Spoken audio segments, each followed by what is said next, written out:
என் கண்ணே கண்ணுதலே ஆனந்த களிப்பேவை கதியே கற்புதவு பெருந்தருணை கடலே என் கண்ணே கண்ணுதலே ஆனந்த களிப்பேவை கதியே பொற்புதவு பசுங்கொடியை மறுபு பெரும் தருவே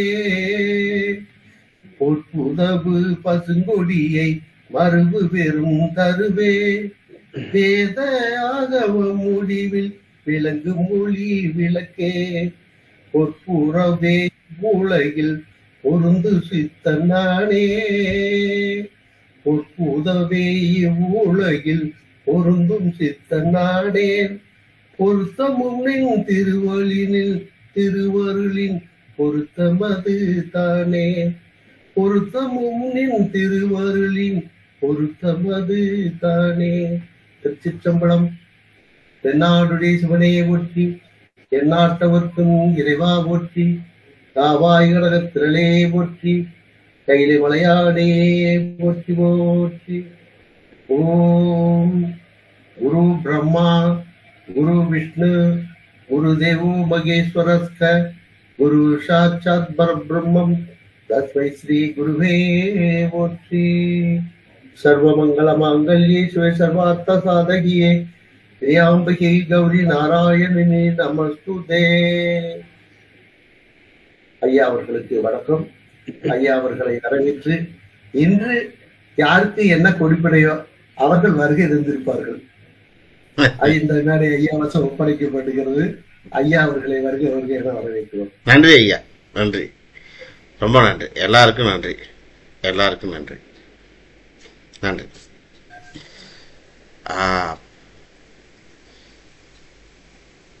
என்னை வாழ வைத்த தெய்வமாகிய குருநாதர் குரு ராமசுப்பு ஐயா மற்றும் எல் துரைசாமி ஐயா மற்றும் ஆர் மணியன் ஐயா அவர்களுடைய பொற்பாதங்களை வணங்கி இன்றைக்கு திருமணம் சம்பந்தமான சில கேள்விகளும் பதிலும் இதற்கு வாய்ப்பு கொடுத்த ஐயா அவர்கள் பரமேஸ்வர ஐயா அவர்களுக்கும் உயர்திரு பார்த்த சாரதி ஐயா அவர்களுக்கும் என்னுடைய மனமார்ந்த வாழ்த்துக்கள். இதை ஏற்பாடு பண்ணி கொடுத்தவர் சூரியன் சார் தான். அவருக்கு தான் முதல்ல நன்றி சொல்லணும். ஏன்னா என்னதான் நம்ம ஒரு இடத்துல படித்தாலும் படித்த இடத்த விட்டு மாறி போயிடுறோம். அவங்களும் நல்லா இருக்கணும்னு நினச்சி என்னை கூப்பிட்டு நீங்கள் இதிலெல்லாம் வரணும் பேசணும் அப்படின்னு சொல்லி அவர் தான் எனக்கு இதை சொன்னவர். இல்லைன்னா எனக்கு தெரியாது. நான் எந்த நிகழ்ச்சிகளிலையும் போய் அதிகமாக கலந்துக்கிறதோ பேசுகிறதோ எதுவுமே இல்லை. ரைட்டுங்களா? நம்ம வேலை உண்டு, அது உண்டு, இருக்கிறோம். சந்தோஷம். ரொம்ப நன்றி, எல்லாருக்கும் ரொம்ப நன்றி. இன்றைக்கி இந்த திருமணம் தொடர்பான சில விஷயங்களை உங்ககிட்ட பகிர்ந்துக்கலாம் அப்படின்னு வந்திருக்கோம். ரைட்டுங்களா? இதில் நான் சொல்லப்படுகின்ற விஷயங்களை நீங்கள் எப்போவுமே தெள்ள தெளிவாக ஆராய்ந்து அதன் பின்பு ஒரு முடிவுக்கு வாங்க. நான் சொல்லி கொடுக்குறேன் உங்களுக்கு, சரிங்களா? என்னடா இப்படி சொல்கிறாரு, இந்த இடத்துல இப்படி வருதே அப்படிங்கிறத நினைக்க வேண்டாம். ஜோதிடம் என்பது பொதுவாக இங்கே அறிவுக்கு மட்டும்தான் வேலையை தவிர இங்கே மனோரீதியாக சென்டிமெண்ட்டுக்கெல்லாம் இங்கே வேலைக்கே இடம் இல்லை. ஜோசியத்தில் நோ ஃபார் சென்டிமெண்ட். அப்படி சென்டிமெண்ட் வச்சுக்கிட்டிங்கன்னா நீங்கள் ஜோதிடத்தை தெளிவாக சொல்லவே முடியாது, கற்றுக்கவும் முடியாது. அப்போ சென்டிமெண்ட் இல்லாமல் எப்படி சார் வாழ்க்கை அப்படின்னு நினச்சிடாதீங்க. ஜோசியத்தில் இல்லை, அவ்வளோதான். உங்களுக்குள்ளே இருக்கட்டும். அதை நீங்கள் இப்போது பெரிய ஜோதிடர்கள் சொல்கிறத நீங்கள் கேட்டிருப்பீங்க. என் மகன் ஜாதகத்தை பார்த்து நான் என்னால் பலன் சொல்ல முடியாதுன்னு. அதுக்கு காரணம் என்னன்னு நினைக்கிறீங்க?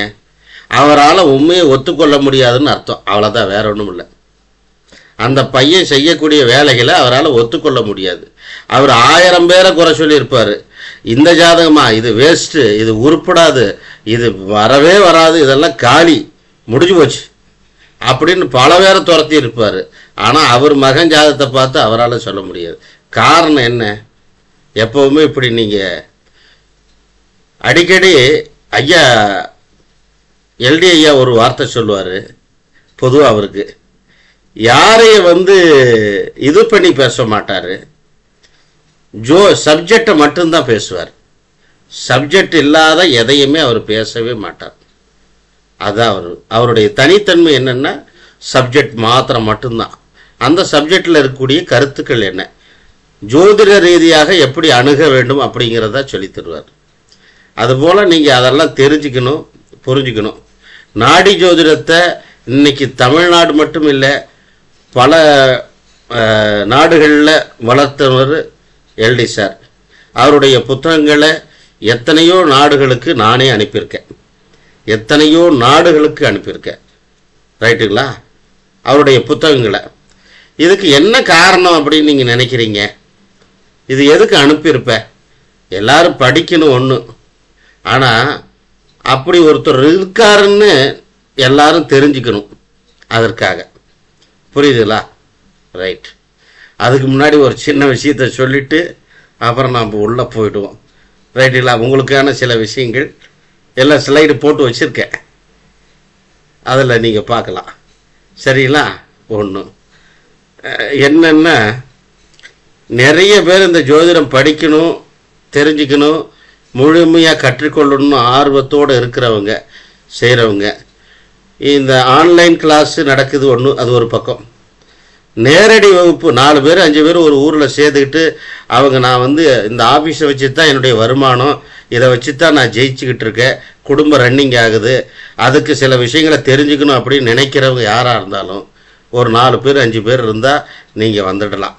தொடர்பு கொண்டால் அந்த 4 பேர் 5 பேருக்காக உங்களுக்கு என்னென்ன சப்ஜெக்டில் கிளாஸ் எடுக்க சொல்லித்தரணுமோ அத்தனையும் சொல்லித்தரும்.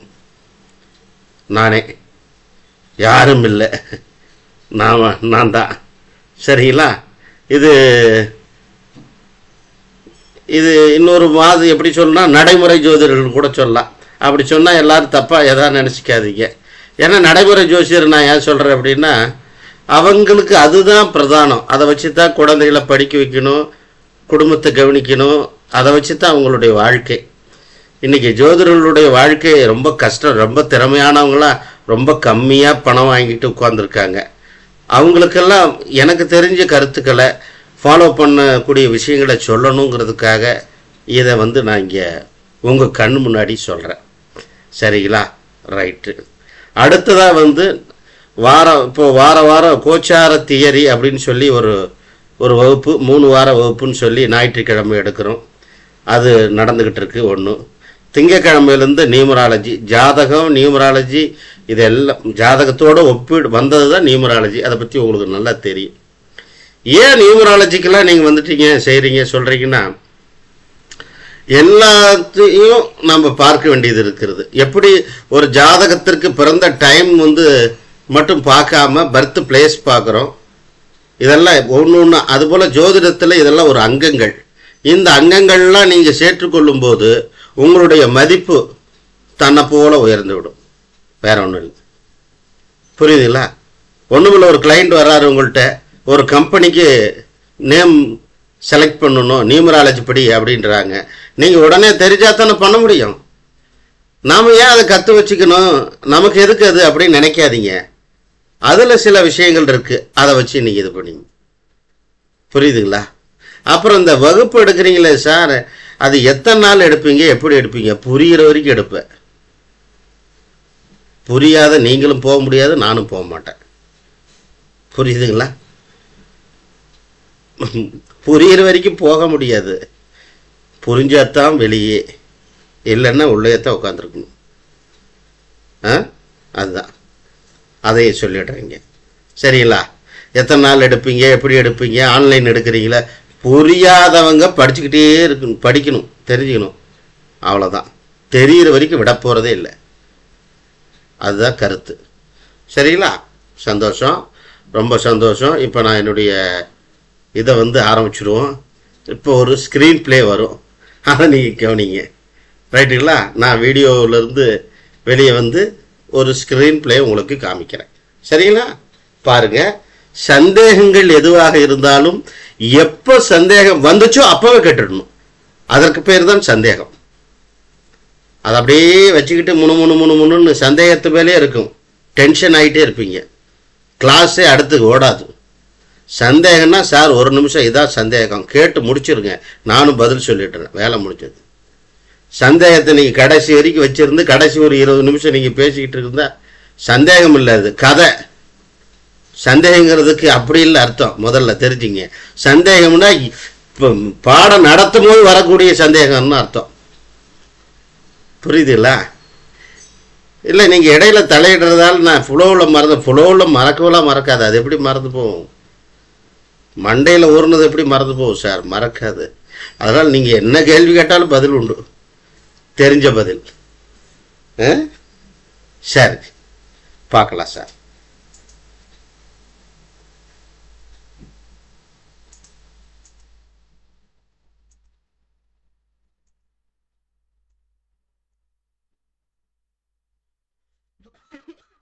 எல்லாருக்கும் ஸ்கிரீன் தெரியுதான்னு பாருங்க சார்.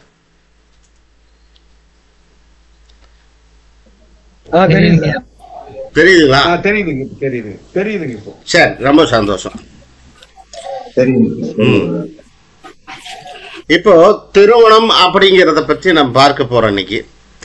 திருமணம் என்றாலே உங்களுக்கு எல்லாருக்கும் தெரிஞ்சது என்ன அப்படின்னா, நம்ம எல்லாருக்கும், உங்க எல்லாருக்கும் இல்லை, நம்ம எல்லாருக்கும் 7ஆம் பாவம் தான். 7ஆம் பாவத்தை தவிர வேற எதுவுமே இல்லை. திருமணம் என்றாலே 7ஆம் பாவம். யாருக்கு 7ஆம் பாவம்? லக்னத்திற்கு 7ஆம் பாவம். லக்னம் என்பது ஜாதகரானால் 7ஆம் பாவம் என்பது அவருடைய மனைவி அப்படின்னு சொல்றது. ரைட்டுங்களா? அதுதான். இப்ப இதுல நான் போட்டிருக்கேன் பாருங்க. 2ஆம் இடத்தை பார்க்கணும், 4ஆம் இடத்தை பார்க்கணும், 7 பார்க்கணும், 8 பார்க்கணும், 11, 12 இதெல்லாம் கொண்டு வந்தாச்சு. பொதுவா நீங்க திருமணத்துக்கு பார்க்கும் போதே இதெல்லாம் தேவைப்படுறது ஒண்ணு. மறைமுகமா 2ஆம் இடம் என்றால் ஒருவருடைய லக்னத்திற்கு 2ஆம் இடம் மிக மிக முக்கியம். அதற்கு பேர் என்ன? குடும்பஸ்தானம். சொல்றோம்களா? 2ஆம் இடம் என்பது குடும்பஸ்தானம், குடும்பத்தை பற்றி விவரிப்பது. இதுல 4ஆம் இடம் எப்படி சார் வந்தது? 4ஆம் இடமும் என்ன வருங்க? சுகஸ்தானம். யாருக்கு சுகஸ்தானம்? ஜாதகருக்கு சுகஸ்தானம். ஒருத்தருடைய வாழ்க்கை நரகமா அல்லது சொர்க்கமா அப்படின்னு தீர்மானிக்கிறது எதுங்க? 4ஆம் பாவம். 4ஆம் பாவம் கெட்டு போச்சுன்னா வீட்டிலே இருக்க மாட்டான், அவனுக்கு நிம்மதி இருக்காது. ரைட்டுங்களா? 4ஆம் இடம் கெட்டு போனால் ஒருவர் வீட்டிலே இருக்க மாட்டார், அவருக்கு நிம்மதி இருக்கவே இருக்காது. நிம்மதி கெட்டு போயிடும். அவர் நினைச்ச மாதிரி அந்த வீட்டுல ஒண்ணு கூட நடக்காது. புரியுதுங்களா? 1. 7ங்கிறது எல்லாத்துக்கும் தெரிஞ்சது, மனைவியை பற்றி. மனைவி கணவன் வருது. 8ங்கிறது மாங்கல்ய ஸ்தானம்.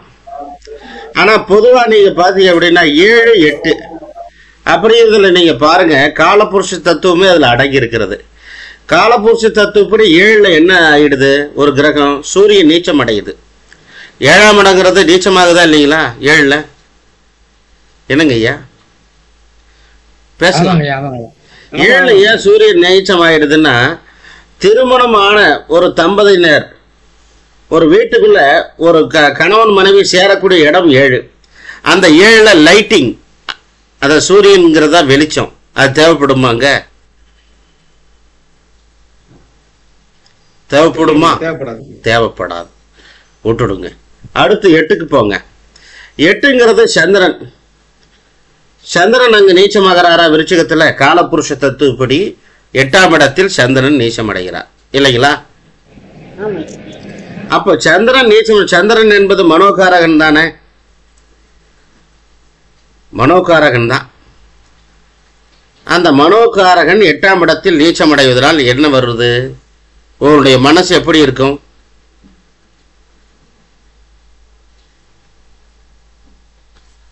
என்னங்க? 8ஆம் இடத்துல சந்திரன் நீச்சம். சொல்லுங்க.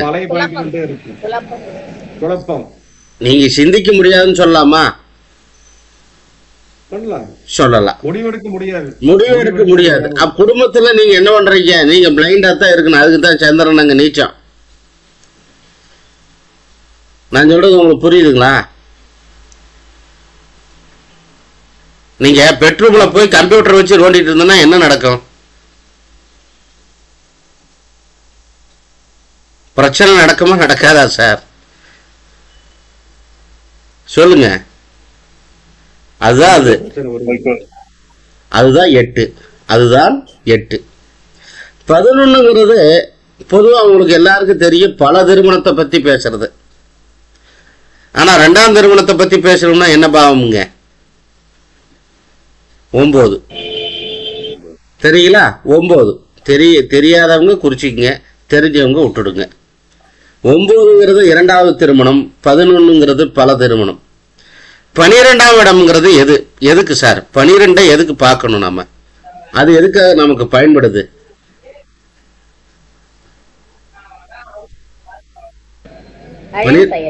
அயன சயன போகம். ஒருத்தர் நிம்மதியா தூக்கம் வர்றதா, தூங்குறாங்களா, நிம்மதியா இருக்கிற குடும்பம்னா நிம்மதி இருக்கிற 4 நல்லா இருந்தா 8 நல்லா இருக்கு, 8 நல்லா இருந்தா 12 நல்லா இருக்கு. நல்லா பாருங்க, இது எல்லாமே திரிகோணமா வரும். பாத்துக்கிட்டீங்களா? 1 5 9 வந்துட்டுதா? மீனம் 1 வச்சுக்கிட்டு கடகத்தை பார்த்தீங்கன்னா 5 வரும். கடகத்தை 1 வச்சுக்கிட்டு விருச்சிகத்தை பார்த்தா 5வது ராசியா வரும். புரிஞ்சுதுங்களா? புரிஞ்சுதுங்க. அவ்வளவுதான். அப்ப 4 கெட்டு போனா 8 கெட்டு போவோம், 8 கெட்டு போனா 12 கெட்டு போகும், 4 கெட்டு போகும். அவ்வளவுதான். இந்த 4 8 12 கெட்டு போக கூடாது. நல்லா புரிஞ்சுக்குங்க. அது ரொம்ப ரொம்ப முக்கியம், தேவையானது.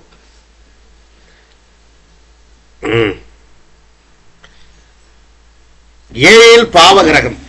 பொதுவா நீங்க நாம எல்லாரும் படிச்சுட்டோம், 7ஆம் இடத்துல பாவகிரகம் இருக்கக்கூடாதுங்கிறோம். ஆனா 7ஆம் இடத்துல பாவகிரகம் இருக்கு. என்ன சார்? என்ன கிரகம்? பாவகிரகம் என்னவா வச்சுக்கலாம் நீங்க?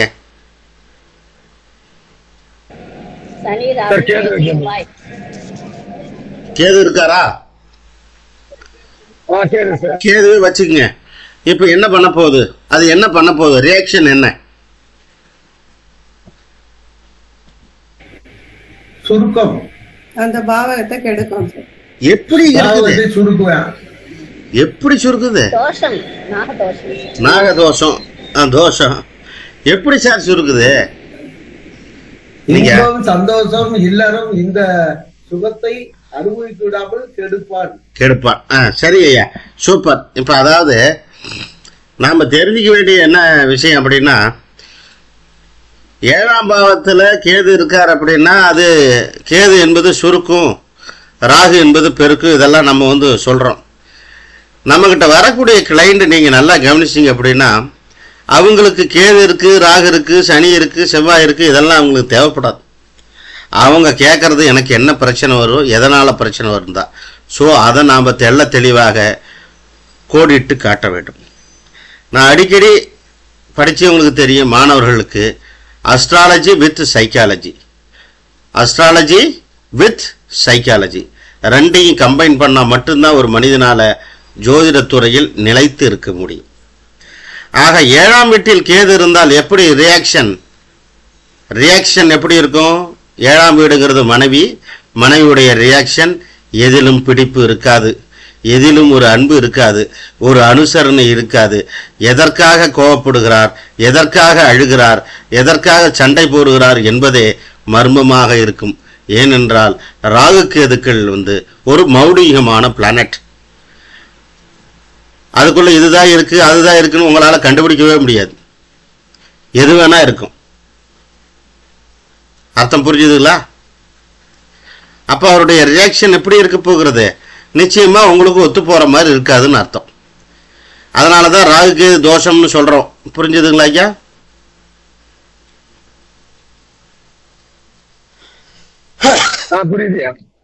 என்ன இந்த ஒரு கருத்துக்கே ஒருத்தருடைய பதில் வர மாட்டேங்குது? புரிஞ்சுது எழுதிட்டு இருக்கறனால. எழுதுறீங்களா? எழுதிட்டு இருக்கறங்க ஐயா. அப்படிங்களா? பாயிண்ட்ஸ் எழுதுறீங்களா? அதாவது எழுதிருவோங்கய்யா, தெரிஞ்சாலும் எழுதிருவோம். தெரிஞ்சு எழுதுறீங்க, சரி சந்தோஷம். பரவாயில்ல, எழுதுனீங்கன்னா கான்சன்ட்ரேஷன் அதுல இருக்கு, அதனால சொன்னேன். சரி பரவாயில்ல. 7ஆம் இடத்துல இருக்கக்கூடிய கிரகம் என்ன பண்ணும், அது அதோடைய தன்மையை நமக்கு காட்டுகிறது. 7இல் பாவ கிரகம் இருக்கக்கூடாதுன்னு சொன்னதுக்கு காரணம் என்ன, ஒருத்தருடைய மன வாழ்க்கை இனிமையாக மட்டுமே இருக்க வேண்டும், பிரச்சனைக்குரியதாக மாறக்கூடாது என்றால் 7இல் பாவ கிரகம் இருக்கக்கூடாது. சரி, நம்ம கையில் அது ஒண்ணுமில்லை, விதிப்படி அது நடக்குது. பாவ கிரகம் வந்தாச்சு, என்ன பண்ண போகுது, எப்படி பண்ண போகுது, ஒவ்வொரு கிரகமா நம்ம எடுத்துக்கிட்டா, இன்னும் பாவ கிரகம் வேற கிரகத்தை சொல்லுங்க. கேதுவை சொல்லிட்டீங்க, விளக்கம் சொல்லிட்டோம், அடுத்த சொல்லுங்க. சனி 7ல சனின்னு வச்சுங்க. 7ல சனி அங்க உச்சம் தானே சார், அது 7ல சனி உச்சம்தான் இல்லையா, முடிஞ்சு போச்சு. சனிங்கிறது பாவ கிரகம், அப்படித்தானே. சனியுடைய தன்மை என்ன, மந்தப்படுத்தக்கூடியது அதோடைய தன்மை. அது என்ன, மந்தப்படுத்தும். அப்போ உங்க மனைவிய என்ன சொல்ல, நோய்வாய்ப்படுவாங்கன்னு சொல்லக்கூடாதா? நோய்வாய்கள் இருக்குன்னு வராதா, வருமா வராதா? கண்டிப்பா வருங்க. அவங்க மந்தமாகனா ஏதோ ஒரு பிரச்சனை வரணும்னு அர்த்தம், பிரச்சனை இல்லாம அவங்க மந்தமாக போறதில்லைன்னு அர்த்தம். ஆக சனி என்றாலே நோய்களை குறிக்கும், கிட்டத்தட்ட நோய்வாய்ப்படுவதற்கான வாய்ப்புகள் உண்டாகிறது. அதனால் அவர் மந்தப்படுகிறார், அதனால் அவர் சிரமப்படுகிறார் என்று அர்த்தம். சனி என்பது பொதுவாக என்ன அப்படின்னா, எப்படி ரியாக்ஷன் அப்படின்னா, சனியோடைய ரியாக்ஷன் அதோடைய பதிலே ஸ்லோவாக தான் இருக்கும், அதனால தான் பிரச்சனை வரும். இப்போ நீங்கள் கேட்பீங்க, என்னம்மா இன்னைக்கு என்ன டிஃபனுங்கிறீங்க, கேட்டு 5 நிமிஷம் வரைச்சு பதில் வரும். அதுக்குள்ள நம்மளால எத்தனை பாத்திரம் உடையுமோ தெரியாது. நான் கேட்டுக்கிட்டு இருக்கிறேன், என்ன பதில காணும். இது இவ்வளோதான் டீவியேஷன்ஸ், இவ்வளோதான் விஷயம். இதில் ஒன்றும் பெருசாக ஒன்றும் நீங்கள் டென்ஷன் பண்ணிக்க வேண்டாம். சரி, அடுத்த பாவ கிரகத்துக்கு போயிடலாம். 7 செவ்வாய்.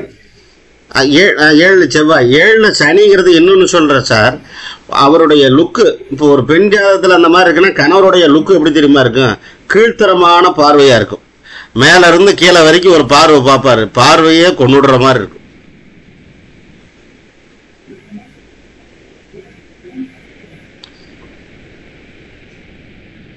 ஏழில் செவ்வாய். செவ்வாய் என்பது என்ன அர்த்தம், எதையும் விரைவாக செய்யக்கூடியது, வேகமானதுன்னு அர்த்தம். பொதுவாக ஒரு பெண் ஜாதகத்தில் 7ல் செவ்வாய் இருக்கு அப்படின்னா நீங்கள் நல்லா புரிஞ்சுக்கணும், அந்த பெண் எதிலும் விரைவானவங்க அப்படின்னு அர்த்தம். பொதுவாக 7ஆம் இடங்கிறது சார் கணவன் மனைவி ஒன்றிணையக்கூடியது.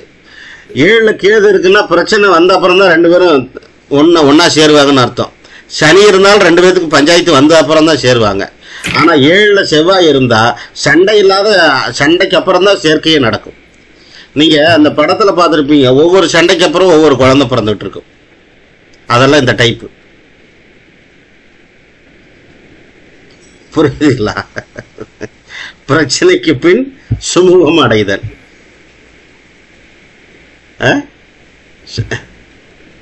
சரிங்களா? 2 பேத்துக்குமே இருந்தா அப்புறம் நீங்க என்ன சொல்றதுக்கு ஐயா? 2 பேருக்குமே அந்த குணம் இருக்கு, சண்டை போடுற குணம் இருக்குன்னு அர்த்தம். செவ்வாய் உச்சமா இருந்ததுன்னா, செவ்வாய் உச்சமா இருந்தா அதோடைய ஃபோர்ஸ் ஜாஸ்தியா இருக்கும்னு அர்த்தம்.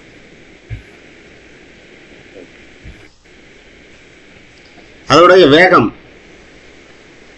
அதாவதுங்க ஐயா, செவ்வாய் தோஷம் என்பதே பொதுவா ஒண்ணு என்ன அப்படின்னா, அவங்களுடைய என்ன சொல்றது, அந்த செக்ஸுவல் விஷயத்துல அவங்க ஜாஸ்தியா இருப்பாங்கன்னு அர்த்தம். அவ்வளவுதான், நீங்க அதை புரிஞ்சுக்கணும். தாம்பத்தியத்துக்கு அவங்களுக்கு கணக்கு வழிமுறை இதெல்லாம் தேவையப்படாது. எப்ப வேண்டுமானாலும் எப்படி வேண்டுமானாலும். அதான் செவ்வாய் தோஷமே.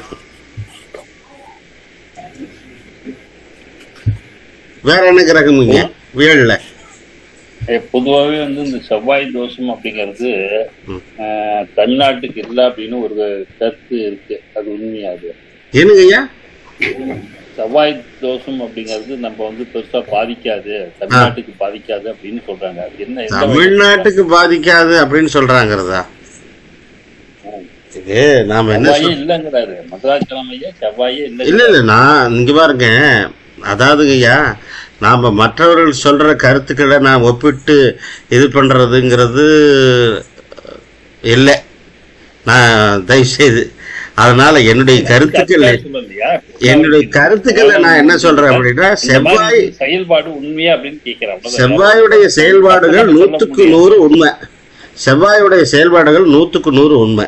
செவ்வாய் எங்க இருக்காரோ அதை பொறுத்து அவருடைய செயல்பாடுகள் மாற்றம் இருக்கும், மாறுபாடு. டிவிலே வந்து செவ்வாய் வந்து கிடையாது அப்படின்னு அந்த மாடி பிரச்சனை சொல்லிட்டு வந்துட்டாரு இல்லையா, அதுக்கு ஒரு கேள்வி என்ன கேட்டேன். இல்ல நீங்க கேட்டது தப்பு இல்லைங்கய்யா. நான் என்ன சொல்றேன்னா, நான் செவ்வாய் தோஷமா பிரச்சனையா அப்படின்னு கண்டுபிடிக்க வரல. செவ்வாய் அவருக்கு இந்த மாதிரி இடங்கள்ல இருந்தா இந்த மாதிரி ஆக்ட் அவர்கிட்ட இருக்கும்னு அர்த்தம், அவ்வளவுதான். அதுல இருந்து நம்ம புரிஞ்சுக்க வேண்டியது. அதை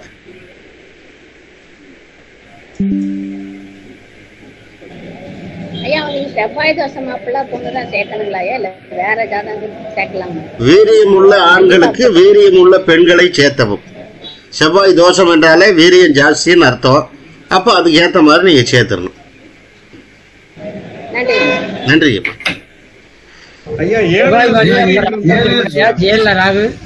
என்னங்க 7ல சூரியன்றத சொல்லுங்க. 7ல சூரியனா? 7ல சூரியன். 7ஆம் இடத்தில் சூரியன். இப்ப 7ஆம் இடம்ங்கிறது யாரு? இன்னொரு முறையில சொல்றேன். 7ஆம் இடம்ங்கிறது கனவு மாயமும் ஒண்ணு சேரக்கூடியது இல்லைங்களா? அதானே சார்? அப்ப அங்க சூரியன் வந்துருச்சுன்னா அவங்க அப்பா தான் ஒண்ணு சேர விடாம தடுப்பாருன்னு அர்த்தம். குறிச்சிங்க. 7ல சூரியன் இருந்தா இருதார யோகம் சொல்றாங்க. 7ல் சூரியன் இருந்தால் 2 தாரம் இருக்குங்க அப்படிங்கிற மாதிரி சொல்றாங்க. 7ல சூரியன் இருந்தா 2 தாரம்னு சொல்லிட முடியாதுங்க ஐயா. 7ல சூரியன் மட்டும் இருந்தப்ப சூரியனுக்கு 2 தாரம் தான், அதை வச்சு சொல்லியிருப்பாங்க, வேற ஒண்ணும் இல்லை. சூரியனுக்கு ரெண்டு மனைவி, அதை வச்சு லாஜிக்க அவங்களுக்கு 2 நடக்கும் இருப்பாங்க. அப்படி பார்த்தா சுக்கரனுக்கு எத்தனை நடக்கிறது? சுக்கரன் எல்லாமே அண்டர் கிரவுண்ட். அதாங்க சுக்கரன் அண்டர் கிரவுண்ட் டான்னு அர்த்தம். அவரு அவ்வளவுதான். எல்லாமே லீகல் இல்ல, இல்லீகல் தான். 7ல சுக்கரன் இருந்தா நல்லதுங்க ஐயா. சுமூகமாக, அன்பாக, பாசமாக நடந்து கொள்வது மனைவியிடம். 7ல் புதன் இருப்பது ரொம்ப ரொம்ப அன்பா காதலோட ரொம்ப சந்தோஷமா அவங்கள கையாளுறது 7ல் புதன். 7ல புதன் வக்கரம் ஆயிடுச்சுன்னா மோசமாயிடும்.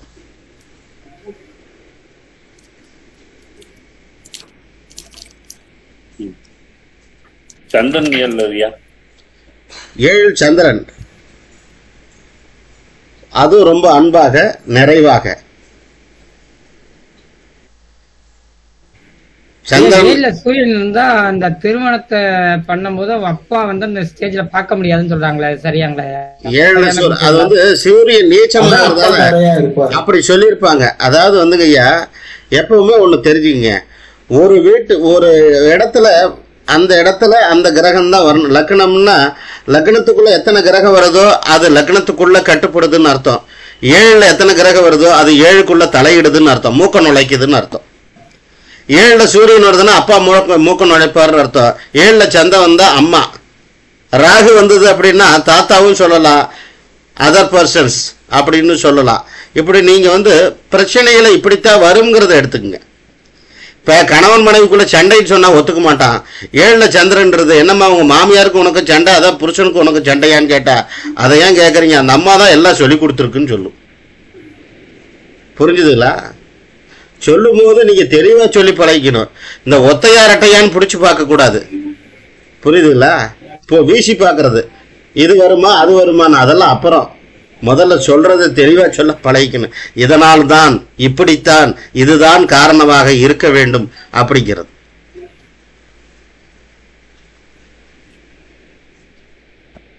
சரி, இப்ப பாருங்க ஐயா, ஒரு விஷயம் ஐயா, இந்த இடங்கள்ல வந்து அந்த கிரகங்கள் ஆட்சி பெற்றதுன்னா என்ன மாதிரி எடுத்துக்கணும்? ஆட்சி பெற்ற கிரகம்னா என்ன மாதிரி எடுத்துக்கணும்? இல்ல நீங்க ஏதாவது உதாரணம் சொல்லிடுங்களேன். இப்ப சூரியன் ஆட்சி பெற்று நிக்கிறாரு இல்லையா? ஏன் இல்லையா? சிம்மமாகி சூரியன் ஆட்சி பெற்று நிக்கிறாருன்னா என்ன மாதிரி எடுத்துக்கணும்? இருந்துட்டு போறாரு, எப்படி இருந்தாலும் பிரச்சனை தான். சரி, எப்படி ஆட்சி இருந்தா உச்சம். அந்த ஆட்சி உச்சத்தை பத்தி நீங்க ஒன்றும் நல்லா தெரிஞ்சுக்கணும். ஆட்சின்னா என்ன? அவங்க ஆட்சி தான் அர்த்தம், வேற ஒண்ணும் இல்லை. ஆமா, புரிஞ்சுதுங்களா? ஆட்சின்னா அவங்க ஆட்சி தான், ஒன்றும் பேசுறதுக்கு வழி இல்லை.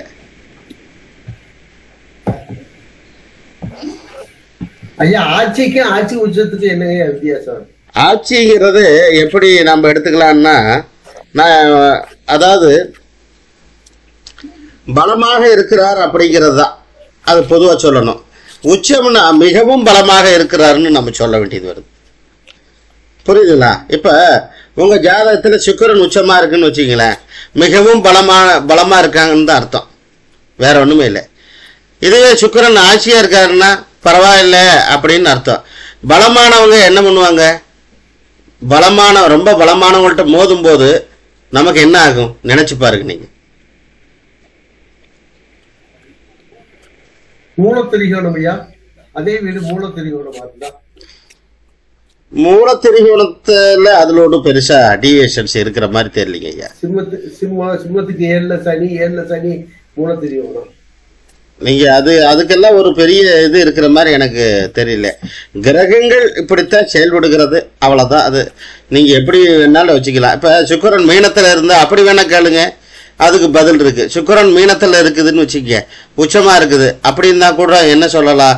அது தாய் அன்போடு இருக்கிறது, தாய்மை உள்ளத்தோடு இருக்கிறது, மிகவும் பாசமானது, அன்பு நிறைந்தது அப்படின்னு சொல்லணும்.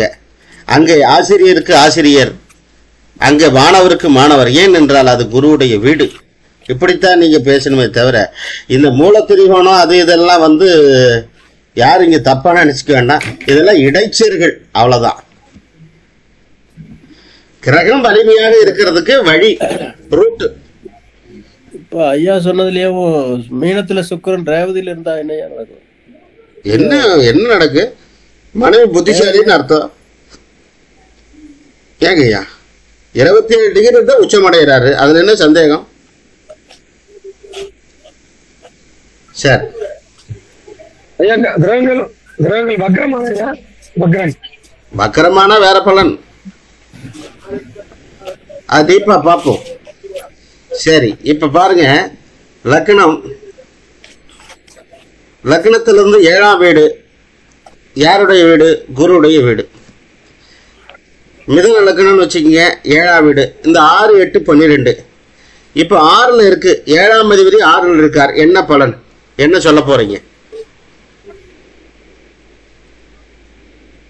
பாதகாதிபதி 6ல் இருக்காரு சொல்லிடலாம். நல்லதானே? பாதகாதிபதி 6ல் இருக்காரு, நல்லதானுங்க.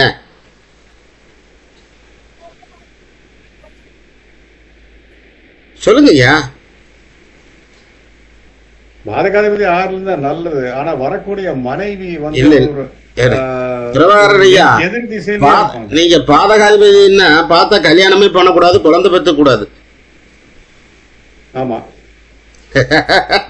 இது அப்படி சொல்லக்கூடாது. இவருக்கு வரக்கூடிய மனைவி வந்து இவருக்கு எதிர் திசையில் நிப்பாங்க. அப்படி சொல்லுங்க, அற்புதமா சொன்னீங்க. 7ஆம் அதிபதி 6ஆம் இடத்தில் இருந்தால் எதிர்ப்புகள் அதிகமாக இருக்கும். மனைவிதான் சிம்ம சொப்பனமா விளங்குவாங்க, அவ்வளவுதாங்க, வேற ஒன்றும் பேச வேண்டாம். இதே 8ல் இருக்குதுன்னு வச்சுங்க, மனைவியால் அவமானம் வரும்னு அர்த்தம். இதே 12ல் இருக்குன்னு வச்சுங்க, அது சொன்ன பேச்சே கேட்காது, கண்ட பக்கமெல்லாம் போயிட்டு வரும்னு அர்த்தம். சிம்பிளா முடிச்சு. சரிங்களா? 3ல இருந்தா அது 3ல இருந்தா அது அப்புறம் பார்த்துக்கலாம். 3ஆம் இடம்ங்கிறது பொதுவா என்ன சார்? அது 3ங்கிறது என்ன? தைரிய வீரிய ஸ்தானம் தானே. அதுலதான் நீங்க புரிஞ்சுக்கீங்க, தைரியமும் இருக்கும் வீரியமும் இருக்கும்னு அர்த்தம்.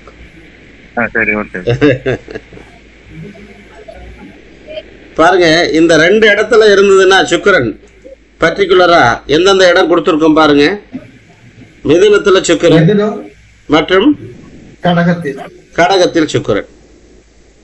இப்ப இந்த இடத்துல சுக்கிரன் இருந்ததுன்னு வச்சுங்களேன், தாமத திருமணம் அப்படின்னு நாம கொடுத்துருக்குறோம்.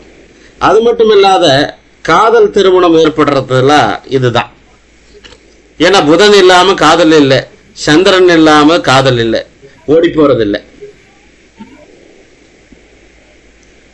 சரிங்களா?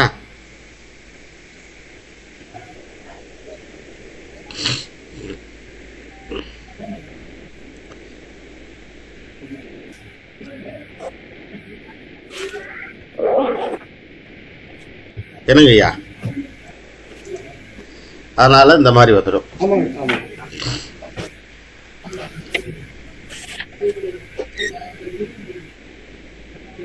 இது பாருங்க, லக்னம் ஒண்ணு போட்டிருக்கு, 7ஆம் இடத்துல சுக்கிரன் இருக்கு, சனி இருக்கு, புதன் இருக்கு, சந்திரன் இருக்கு. இதுக்கு இந்த மாதிரி ஒரு ஜாதகம் வந்திருக்கு. என்ன பலன் சொல்ல போறீங்க?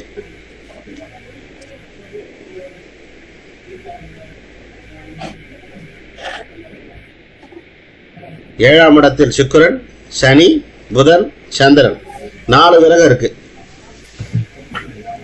ஐயா, திருமணம் தாமதமாகும், லேட் ஆகும் ஐயா.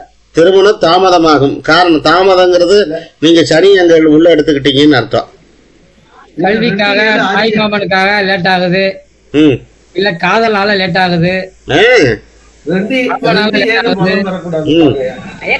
பெரிய படிப்பு படிக்கணும், படிச்ச பிறகு கல்யாணம் பண்ண சொல்லுது இந்த பொண்ணு. காதல் திருமணம் தான் நடக்கும். அப்படி சொல்லுங்க. காதலால தடைபடுது. நீங்க அங்க புதன் இருக்கு, அங்க சந்திரன் இருக்கு, இதோட சேருது சனி அப்படின்னா என்ன ஆயிடுச்சு? ஒண்ணுமே பேச வேண்டாம். இங்க இன்டர் காஸ்ட் மேரேஜ் எல்லாம் கூட போயிடும். இன்டர் காஸ்ட் மேரேஜ் தான் அது. சரிங்களா? வயது அதிகமா இருக்கும். நீங்க நான் ஒண்ணு சொல்றேன் சார், இன்டர் காஸ்ட் மேரேஜுக்கு சில விஷயங்கள் சொல்றேன், நீங்க குறிக்கிறவங்க குறிச்சிங்க சார். அதுக்கு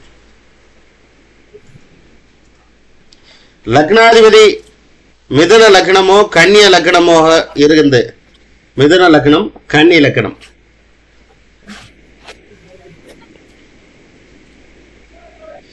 ஏழாம் வீடு புதன் வீடாக வந்தால்,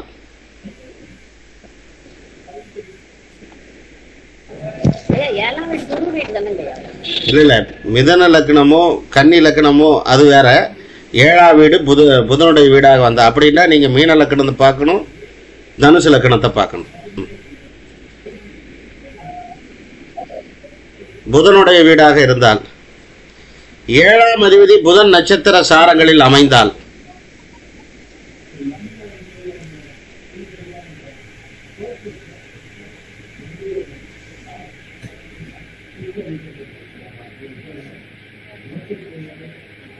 ஆயில்யம் கேட்டை ரேவதி. ரைட்டுங்களா? இது குறிச்சாச்சு. அடுத்து 6 நட்சத்திரங்கள், சந்திரனுடைய நட்சத்திரங்கள் ரோகிணி, அஸ்தம், திருவோணம். குருவுடைய நட்சத்திரங்கள் புனர்பூசம், விசாகம், பூரட்டாதி. இந்த நட்சத்திரங்களில் பிறந்தவர்களாக இருந்தாலும் சரி, அல்லது அது லக்னமோ ராசியாகவோ அமைய வேண்டும். நீங்க அதிகமா அந்த 6 நட்சத்திரக்காரர்கள் பார்த்தீங்க அப்படின்னா லவ் பண்ணி அரேஞ்ச் மேரேஜ் பண்ணுவாங்க, ஓடி போய் பண்றது, இதெல்லாம் இந்த 6 நட்சத்திரங்கள் நான் சொன்னதில் வந்துடும்.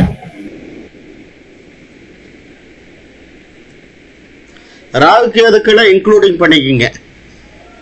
லக்னத்தில் ராகு, 7இல் கேது. அதுபோல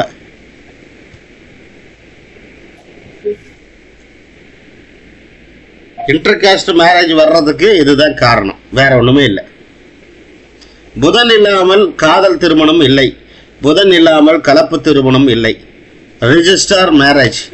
புதன் என்பது சமத்துவமான கிரகம், அனைவரையும் சமமாக பார்க்கக்கூடியது, சமத்துவம் செய்வது. ஆக அந்த மாதிரி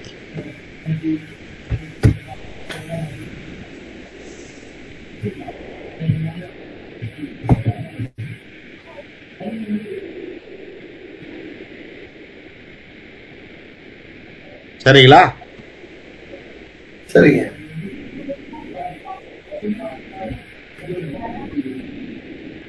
எல்லாம் குறிச்சாச்சுங்களா? ஏதாவது சொல்லணுங்களா? நான் குறிச்சு விட்டோம் ஐயா. குறிச்சாச்சு. இங்க பாருங்க, திருமணம்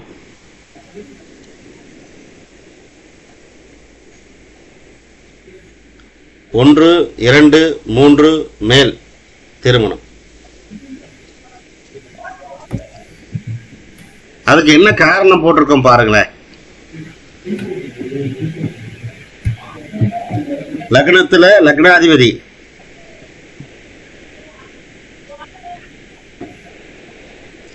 ஒரு கான்செப்ட் எழுதிக்கிங்க ஐயா. லக்னாதிபதி லக்னத்தில் இருந்தால் 2 திருமணம் நடைபெறுவதற்கு வாய்ப்புகள் உண்டாகும். லக்னாதிபதி லக்னத்திலே அமைவது எல்லா லக்னத்துக்கும் ஐயா, எல்லா லக்னத்துக்கும் ஐயா, எல்லா லக்னத்துக்கும். பொதுவா மீன லக்னத்துக்கு ஏன் சொல்றாங்கன்னா, 7ஆம் வீட்டு அதிபதி புதன். அது நல்லா பாருங்க. 7ஆம் வீடு காலபுருஷனுக்கு எத்தனாவது வீடா வருது பாருங்க, 6ஆ வந்துடும். ரைட்டுங்களா? சரி, 2வது திருமணம் பண்ணலான்னு பார்த்தா அது காலபுருஷனுக்கு எத்தனாவது வீடா வருது பாருங்க, 8ஆ வந்துடும். சரிங்களா? மீன லக்னத்தை பொறுத்த மட்டும் ஒரு திருமணம் ஃபெயிலியர் ஆனா அடுத்து அடுத்து அடுத்து அடுத்து போயிட்டே இருக்கும்போதில் அதுக்கு ஹிண்ட் ஆஃப் த ஸ்டேஜே கிடையாது. பர்டிகுலரா மீன லக்னத்துக்கு. இப்ப 7ல் சுக்கிரன் நீச்சம், லக்னாதிபதி லக்னத்திலே குரு இருக்கார். இப்ப சுக்கிரன் நீச்சமான என்ன சொல்ல போறோம்? ஒரு ஜாதகத்துல சுக்கிரன் நீச்சமா இருக்கு, என்ன சார் சொல்ல போறோம்? என்ன சொல்ல முடியும்? நீங்க லேட் மேரேஜ் சொல்லலாம். அப்படி சொல்லக்கூடாதுங்க ஐயா. நீங்க நல்ல பொண்ணை நீங்க எதிர்பார்க்க கூடாதுன்னு அர்த்தம்.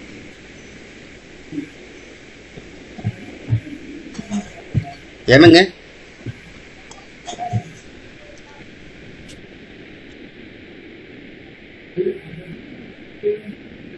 புரியுதுங்களா? கேரக்டர் வைஸ் அவங்களுடைய அணுகுமுறைகள் சில டிஃபரன்ஸ் வரலாம். இது பெண்களுக்கு மாத்திரம் இல்லை, ஆண்களுக்கும் உண்டு. இங்கே பெண்களுக்கு சொல்கிறோம். நீங்கள் ஒன்று புரிஞ்சுக்கணுங்க ஐயா. நீங்கள் திருமணம்ங்கிறது ஆண்களுக்கு தான் first marriage, second marriage, third marriage. பெண்களுக்கு ஏதாவது சொல்லி வச்சாங்களா? முதல் திருமணம், 2வது திருமணம் அங்கே அவங்களுக்கு சொல்லப்படவே இல்லை,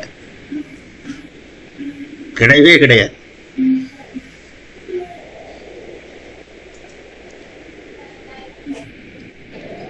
ஐயா, சுக்கிரன் புதன் பரிவர்த்தனையாக இருந்தா எப்படிங்க இருக்கிறது? அது என்ன பரவாயில்லம்மா, தப்பிச்சுக்க. சுக்கிரனும் புதனும் பரிவர்த்தனையான காதல் வந்துடும்னு அர்த்தமா, அவ்வளவுதான். படிக்கிறப்ப கவனமா படிக்க வச்சிடணும்னு அர்த்தம். நன்றி நன்றிம்மா.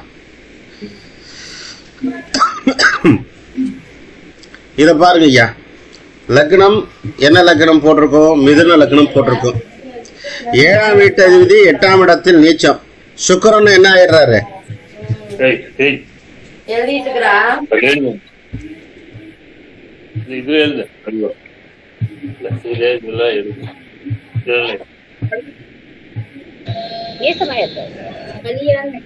நீச்சமாயிடுறாரு இல்லைங்களா? 7ஆம் அதிபதி 8ஆம் இடத்திலும் நீச்சம் அடைகிறார். அதே போல கலத்தர காரகன் அப்படின்னு நாம சொல்றது சுக்கிரன் தானுங்க. ஒரு ஆண் ஜாதகத்துல கலத்தர காரகன் என்று சொன்னாலே சுக்கிரன், ரைட்டுங்களா? ஒரு பெண் ஜாதகத்துல கலத்தர காரகன் என்று சொன்னால் அது செவ்வாய். நீங்க புரிஞ்சுக்குங்க. அப்ப சுக்கிரன் நீச்சம் அடைஞ்சு விட்டது. அங்க என்ன ஆயிடுது? குரு நீச்சம் ஆயிடுது. 7ஆம் அதிபதி 8ஆம் இடத்தில் நீச்சம் அடைவது அவ்வளவு நன்மையை தராது. புரியுதுங்களா? இதுதான் இந்த 2வது மேரேஜ் அந்த இதுக்கெல்லாம் கொண்டு போறது, வேற ஒண்ணுமே இல்லை. இப்போ நீச்சமான இறந்து போயிடுவாங்கன்னு ஒரு கருத்து இருக்குதுங்களா? உச்சமானவங்க நல்லா இருப்பாங்கன்னு, நீச்சமானவங்க இறந்து போயிடுவாங்கன்னு ஒரு கருத்து இருக்கு. அது யாருக்காவது தெரியுமா ஐயா? இருக்குங்க, இறந்து போயிடுவாங்கன்னு இல்லையா? உடல்நிலை சரியில்லாம போகணும், தாரதோஷம் இருக்குன்னு சொல்றாங்க. அதாவது நீச்சமானா வந்து இறந்துதான் போறாங்கன்னு சொல்லக்கூடாதுங்க ஐயா. ஐயா குறுக்கிட்ட நீச்சமானாலும் குரு பார்வை இருக்கு ஐயா. குரு பார்வை இருக்கு, குருவே நீச்சமா தான் இருக்காரு.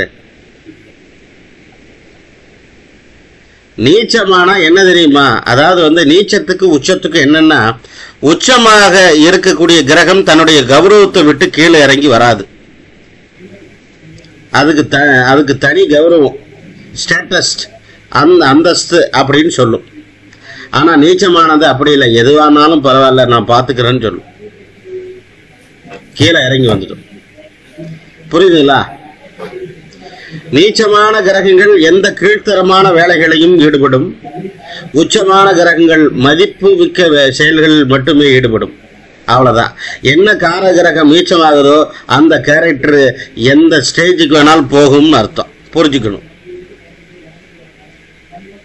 குரு நீச்சமாயிடுச்சு, ஜாதகர் எந்த எல்லைக்கும் போவார்னு அர்த்தம். சார் சூரியன் நீச்சமா இருக்கு சார், என்ன சார் அப்படின்னா நீங்களே டிசைட் பண்ணிக்கிங்க. அதையே என்னையே கேக்குறீங்க. என்னையே கேட்டு அப்புறம் என்ன சொல்லிடுவீங்க, இவர் எல்லாமே இப்படியே சொல்றாருங்க அப்படின்ற மாதிரி இல்லையா? சொல்லுங்க சொல்லுங்கம்மா சொல்லுங்க.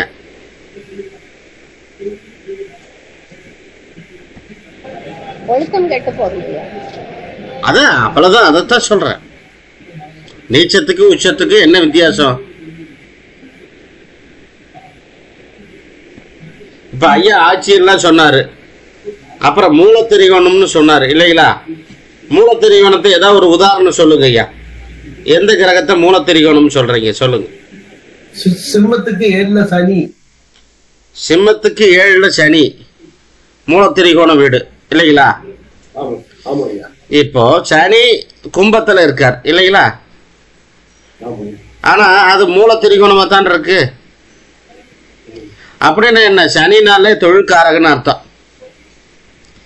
எல்லாரும் செய்யற தொழில் இந்த நபர் செய்ய மாட்டாருன்னு அர்த்தம்.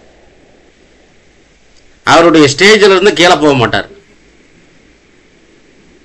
புரியுதுங்களா? அவ்வளவுதான். அவர்கிட்ட கேட்டீங்கன்னா தன்மானத்தை வித்து சம்பாதிக்கணும் அவசியமே இல்லை, போடான்றுவார்.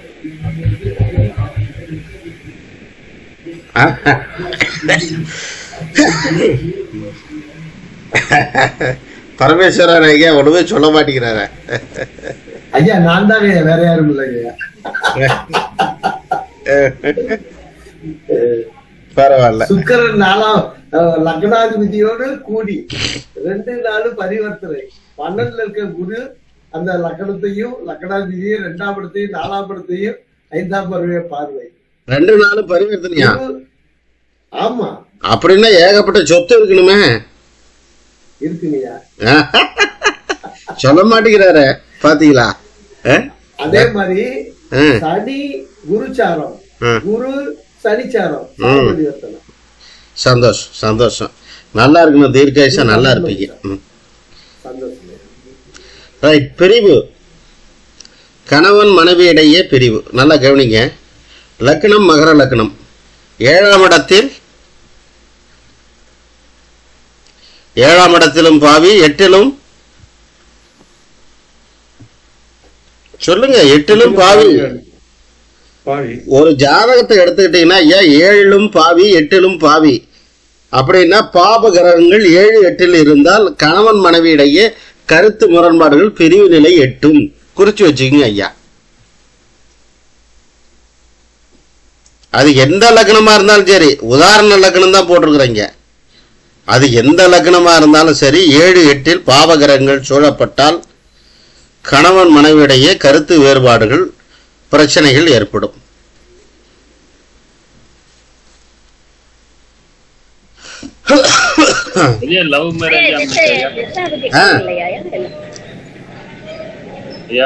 ஐயா சொல்லுங்க ஐயா. அதே வந்து கேஸ்ட் மாதிரி லவ் மேரேஜ் அமைச்சிட்டா? கேஸ்ட் மாத்தி லவ் மேரேஜ் அமைச்சிட்டாளா? அப்படி என்ன பாவியை தேடி தானே போயிருக்காங்கன்னு அர்த்தம். பாவிதான். சீக்கிரம் பிரிஞ்சு பஞ்சாயத்து ஆகிடுவாங்க. அதாவது வந்துங்க ஐயா, இப்போ ஐயா கேட்கறது நல்ல இது. அதாவது பிரச்சனைன்னு ஒண்ணு நீங்க சொல்றது பிரச்சனைன்னு எனக்கு புரிஞ்சுது.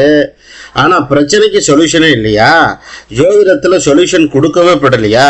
ஏன் நீங்க சொல்யூஷன் கொடுக்கறதில்ல, சொல்றதில்ல? சொல்யூஷன் ஒண்ணுதான். நான் இங்க சொல்யூஷன் சொல்ல விரும்புறேன், அதை சொல்றேன். நான் ஒண்ணும் இல்லை.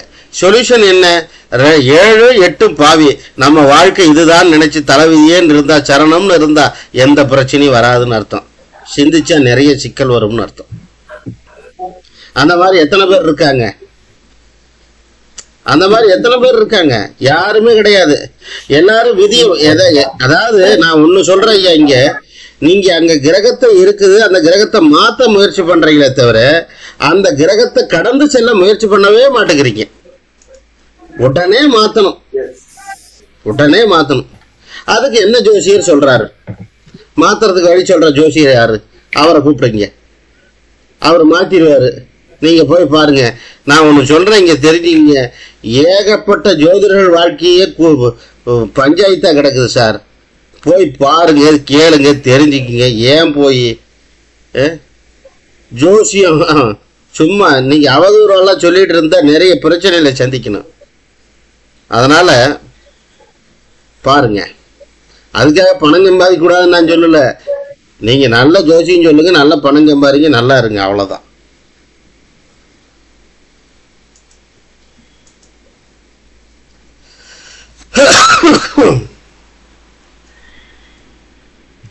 பாருங்க, லக்னம் மகர லக்னம், குருவும் சுக்கிரனும் இணைந்து லக்னத்துக்கு எத்தனாம் இடத்துல இருக்குங்க ஐயா? 5ல. மகர லக்னத்தை பொறுத்த மட்டும் இல்ல, குருவுடைய ஆதிபத்தியம் என்னங்க? 3 12 3 12 5ஆம் இடத்துல இருக்குங்களா? அதாவது லக்னாதிபதி 5ஆம் இடத்திற்கு போனால் காதல் அல்லது கலப்பு திருமணம் ஏற்படும். குறிச்சுக்குங்க ஐயா. லக்னாதிபதி 5க்கு சென்றால் காதல் அல்லது கலப்பு திருமணம், 8க்கு சென்றாலும் அதே நிலை, 12க்கு சென்றாலும் அதே நிலை.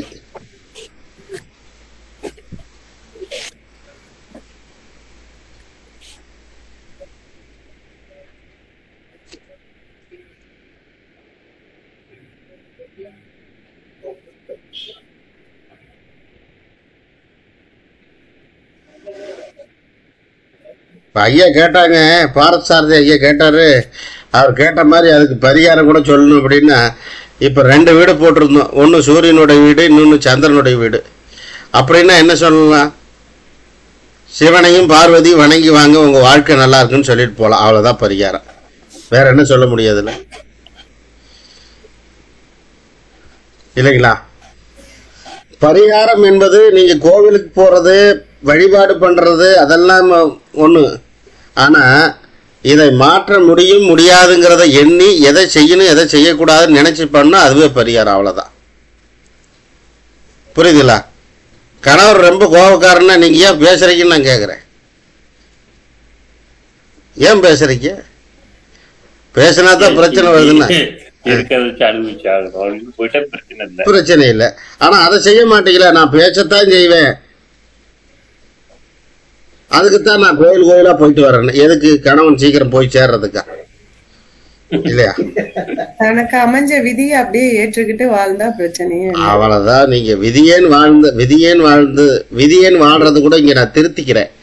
விதியேன் வாழ வேண்டாம். வீண் பிரச்சனை இல்ல வேண்டாம்னு வாழுங்க போதும். வீண் பிரச்சனை இல்லை. ஆமா, அதை சொல்லுங்க. இப்ப வரக்கூடிய திருமண பொருத்தத்தை அமைச்சு கொடுக்கக்கூடிய ஒரு துணை ஜோதிடருக்கு உண்டுங்களா பொதுவாகவே? இப்ப ஒரு கடந்த ஒரு 20 வருஷம், அதிகபட்சம் 27 வருஷம் வச்சுக்கீங்களேன். இதுல பிறந்தவங்க எல்லாத்துக்குமே சிறப்பா அவங்களுக்கு திருமண காலத்தை குறிச்சு இந்த டைம்ல கல்யாணம் நடக்கும். 2வது பாத்தீங்கன்னா அவங்க இப்படிதான் இருப்பாங்க. நல்ல ஒரு திருமண பொருத்தம் ஜாயின் பண்ணி கொடுக்கக்கூடிய வாய்ப்பு ஜோதிடருக்கு உண்டா? நீங்க என்ன சிக்க வைக்கிற மாதிரி கேள்விகளே கேட்டுக்கிட்டு இருக்கிறீங்க. இல்ல என்னுடைய அனுபவத்தை சொல்றேன். இல்ல, நீங்க வயசுல மூத்தவங்க, திருமண பருவத்துல வந்து தலைவலி எனக்கு எல்லா பிரச்சனையும் சீக்கிரம் அடிச்சடி குத்து போல கூட நான் ஓகே பண்ணிக்கிறேன். பொருத்தம் பார்க்க வச்சுதான் எனக்கு பெரிய தலைவலியா இருக்குது. எனக்கு டென்ஷன் ஆகுது. அவங்க வந்து பாத்தீங்கன்னா 50 ஜாதகம் 20 ஜாதகம் 100 ஜாதகம் உணவு கொடுக்குறாங்க. நான் எதுவுமே அதை ரிஜெக்ட் பண்றேன்னா மற்ற ஜோசியில போறாங்க நல்லா இருக்குங்கிறாங்க. இதெல்லாம் பார்க்கும்போது நாம ஏதாவது தப்பு பண்றோமா அப்படிங்கிற ஒரு உணர்வு அப்படிங்கிறது எனக்கு நிறைய பயம் உணர்வு இருக்கு. அது ஐயா ரைட்டு, நீங்க கேட்டதுக்கே உங்களோட நான் போல்டா எல்லாம் பதில் சொல்லிடுவேன். ஆனா யாரும் இங்க மறுக்க என்ன விரும்ப மாட்டாங்க. உண்மையை சொல்லக்கூடாதுன்னு தான் சொல்லி அனுப்பியிருக்காங்க என்ன, வேற ஒண்ணும் இல்லை. புரியுதுல்ல? ரொம்ப போல்டா எல்லாம் பதில் சொல்லலாம். பிரயோஜனம் என்ன சார்? எப்பவுமே நான் ஒண்ணு சொல்றேங்க ஐயா, நல்லவங்களை எந்த மனிதரும் தேடுறதும் இல்லை நாடுறதும் இல்லை. ரைட்டுங்களா?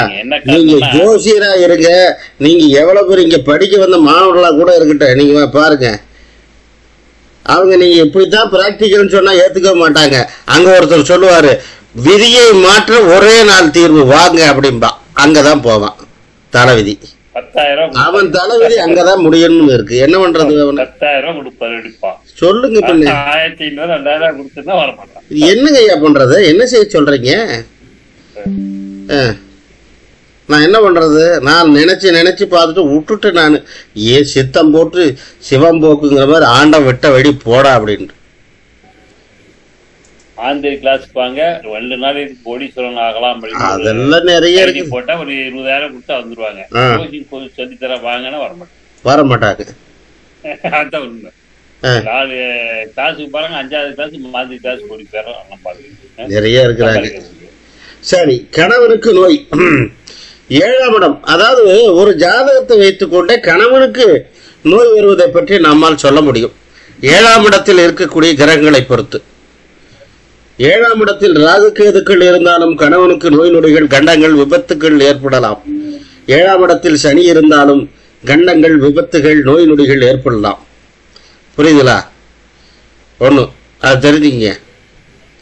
இப்போ 8ஆம் இடத்துல சனி இருக்கு, யாருக்கு நோய் வரும்னு நினைக்கிறீங்க? 8ங்கிறது சனி. 8ல சனி சார். பொதுவா ஒரு லக்கணம் 8ல சனி. ஜாதகர் கிடையாது, கணவருக்கு. ஜாதகரோட மனைவிக்கா இருக்கணும், இல்லைன்னா ஜாதகியா இருக்கணும். அது எப்படி வரும்? 7க்கு 2 பாவத் பாவம்னு வரும். வேற ஒண்ணுமே இல்லை. சரிங்களா?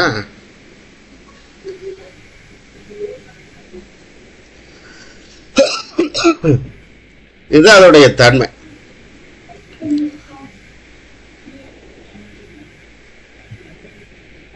இப்போ சேத்துறது கூட பாருங்க, 7ல கிரகம் இருக்கு, பாவ கிரகம் இருக்குன்னா அந்த 7ஆம் இடம் இது பண்ண மாதிரியே சேர்த்தி வச்சிருவாங்க. காரணம் என்ன? போய் சேர்ந்தாலும் 2 பேரும் ஒன்னா போய் சேரட்டும் சொல்ல மாட்டாங்க. இத நீங்க தெரிஞ்சுக்கலாம். இதெல்லாம் சொல்ல மாட்டாங்க சார். ரைட்டுங்களா? நிறைய டெக்னிக் இருக்கு. கேட்டா தோஷம் அப்படின்ட்டுருவாங்க. ரைட்டுங்களா? நிறைய விஷயம் இருக்கு. செவ்வாய் பாக்குற மாதிரி தோஷம் பார்த்துருவாங்க. அவ்வளவுதான். அதுதான் தோஷ சாமியம்னு சொல்றது. அதுதாங்க தோஷ சாமியம் சொல்லுவாங்க. அதுதான். அப்படின்னாங்க ஐயா, தோஷத்துல தோஷம் மேட்ச் பண்றது தோஷ சாமியங்க. அது இல்ல, எனக்கு தெரியாம தான். நீங்க ஒன்னும் தப்பா நினைச்சுக்காதீங்க. சூரியன் செவ்வாய் சேர்ந்தா சூரியன் செவ்வாயே சேர்ந்து சேர்க்கணும்னு சொல்றாங்க. இந்த மாதிரி எல்லாம் சூரியன் செவ்வாய் சேர்ந்தது அப்படின்னா என்ன சார் அர்த்தம்? அகங்காரம் வரும், ஆணவம் வரும், திமிர்த்தனம் வரும்னு அர்த்தம். அவ்வளவுதான். புரியுதுங்களா? சூரியன் செவ்வாய் பொறுமை இல்லாதவர், நிதானம் இல்லாதவர், டென்ஷன் பார்ட்டி, பிடிவாதம். அதான். சரி, இப்ப பாருங்க, லக்னத்துல இருந்து 7ஆம் இடத்தை பாருங்க. 7ஆம் இடத்துல லக்னாதிபதியும் சனியும் இணைந்திருக்கிறாரா?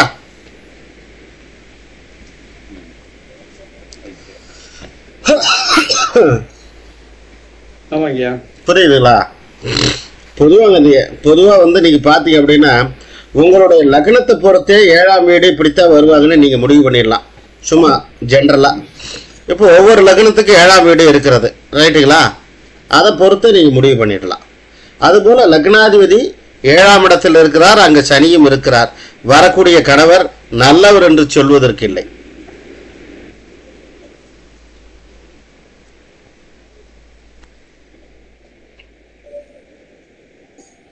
புரியுதுங்களா?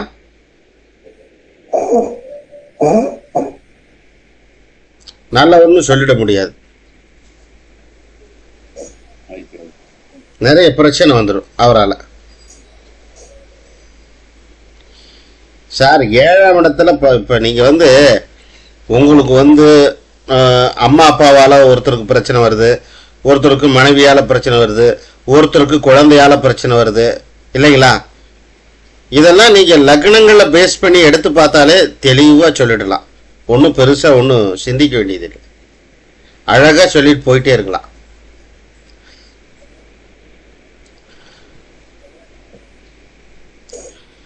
லக்னத்திற்கு 7ஆம் இடத்தில் செவ்வாய் இருந்தால் என்ன வருங்க?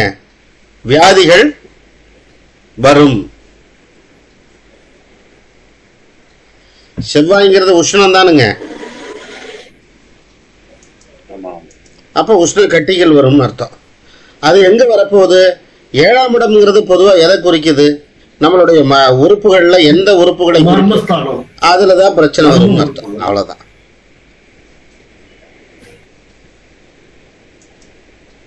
அங்க ஆபரேஷன் பண்ணிருப்பாங்களா ஐயா? தொந்தரவு இருக்குது. 6 செவ்வாய் ராகுலாம் தான் பண்ணிருப்பாங்க, உண்மை பண்ணிருப்பாங்க. இங்க பாருங்க, லக்னம் 7ஆம் அதிபதி 8ஆம் இடத்துல நீச்சம் அடைகிறாரு. ஏற்கனவே நாம் பார்த்துட்டோம். இது 8ல் நீச்சம் பெற்ற கிரகம். புரியுதுங்களா? நீச்சம்னாலே சற்று நீங்க சிந்திக்கணும்னு அர்த்தம், யோசிக்க வேண்டியதுன்னு அர்த்தம்.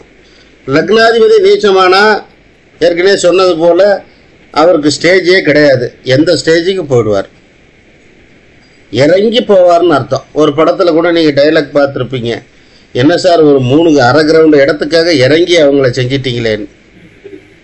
அந்த மாதிரி புரியுதுங்களா? அவங்க கௌரவம் அந்த அந்தஸ்து அப்படின்னு வச்சுக்க மாட்டாங்க. இதுவே ஆட்சியாக இருக்குது, இதுவே உச்சமாக இருக்குது, இதுவே மூலத்திரிகோணமாக இருக்குது, இப்படிலாம் வச்சுக்கிட்டா என்ன ஆகும்? அவங்க அந்த ஸ்டேஜை விட்டு போக மாட்டாங்க. புரியுதா புரியலீங்களா? இவ்வளவுதான் வித்தியாசம், வேற ஒண்ணும் இல்லை.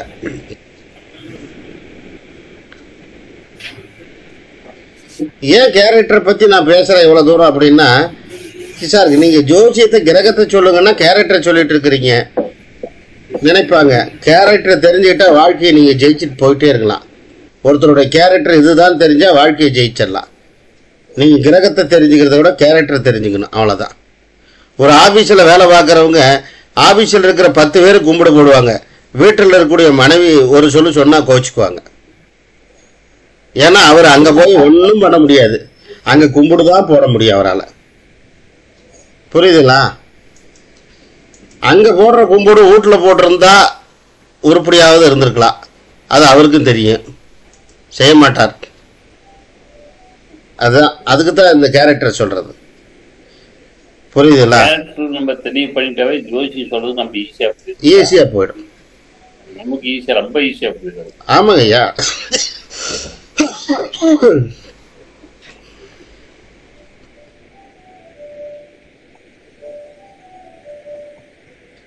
இப்ப இதுல பாருங்க, அதே கடகலக்கணம் போட்டு 7ல் குரு நீச்சம்னு போட்டோம். 7ஆம் பொதுவாக வந்துங்க 7ஆம் அதிபதின்னு நாம பாக்குறோம், ரைட்டு. அந்த 7ஆம் வீட்டை பார்க்கறதே இல்லை, 7ஆம் வீட்டையும் நாம் பார்க்கணும். புரியுதுங்களா? இப்ப வக்கர கிரகத்துக்கு என்னன்னு ஒருத்தர் கேட்டாரு. இப்ப 7, 8ல் வக்கர கிரகம் இருந்ததுன்னு வச்சுக்கல, அவங்களுக்கு அந்த 2 கல்யாணம், அந்த குடும்ப தகராறு, பிரச்சனை, பிரிவினை எல்லாம் வரும். வக்கர கிரகங்கள் சரிங்களா? 7, 8ல் அமைவது.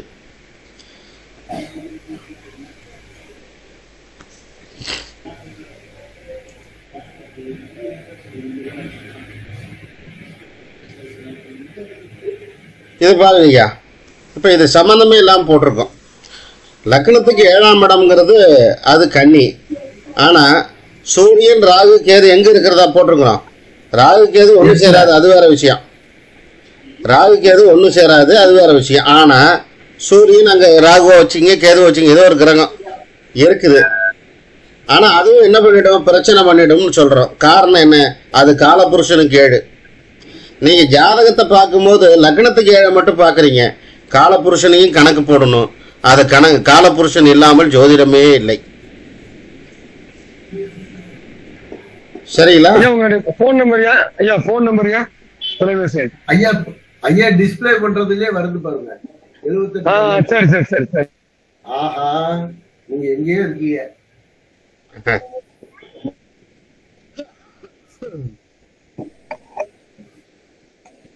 96 26 26 04 78 12. இதை பாருங்க ஐயா, கண்டம் ஒன்றுன்னு போட்டாச்சு. லக்னம் 7ஆம் வீடு. 7ஆம் வீடு வந்து அது மிதுனமாக வருகிறது. மிதுனத்துக்கு அதிபதி புதன். அந்த புதன் லக்னத்திற்கு எத்தனாம் இடத்துல இருக்கான், 12ஆம் வீட்டில் இருக்கிறான். அது காலபுருஷனுக்கு 8. அவ்வளோதான். 7ஆம் அதிபதி லக்னத்துக்கு 12ல இருக்குது 1. அடுத்தது காலபுருஷனுக்கு 8ஆம் வீடாக வேற அமையுது. நிச்சயமா கணவருக்கு கண்டம் உண்டு அப்படின்னு அர்த்தம். சரி, கண்டம் வந்தா எதனால கண்டம் வரும், ஒரு அர்த்தம் வேணும் இல்லை இதுல. செவ்வாயினா உஷ்ணம், புதன்னா தோல். அப்ப தோல்ல உஷ்ணத்தின் ரீதியாக கட்டிகள், கொப்பளங்கள் ஏதேனும் ஏற்படலாம். அங்க அது ஒரு நீர் ராசி கூட.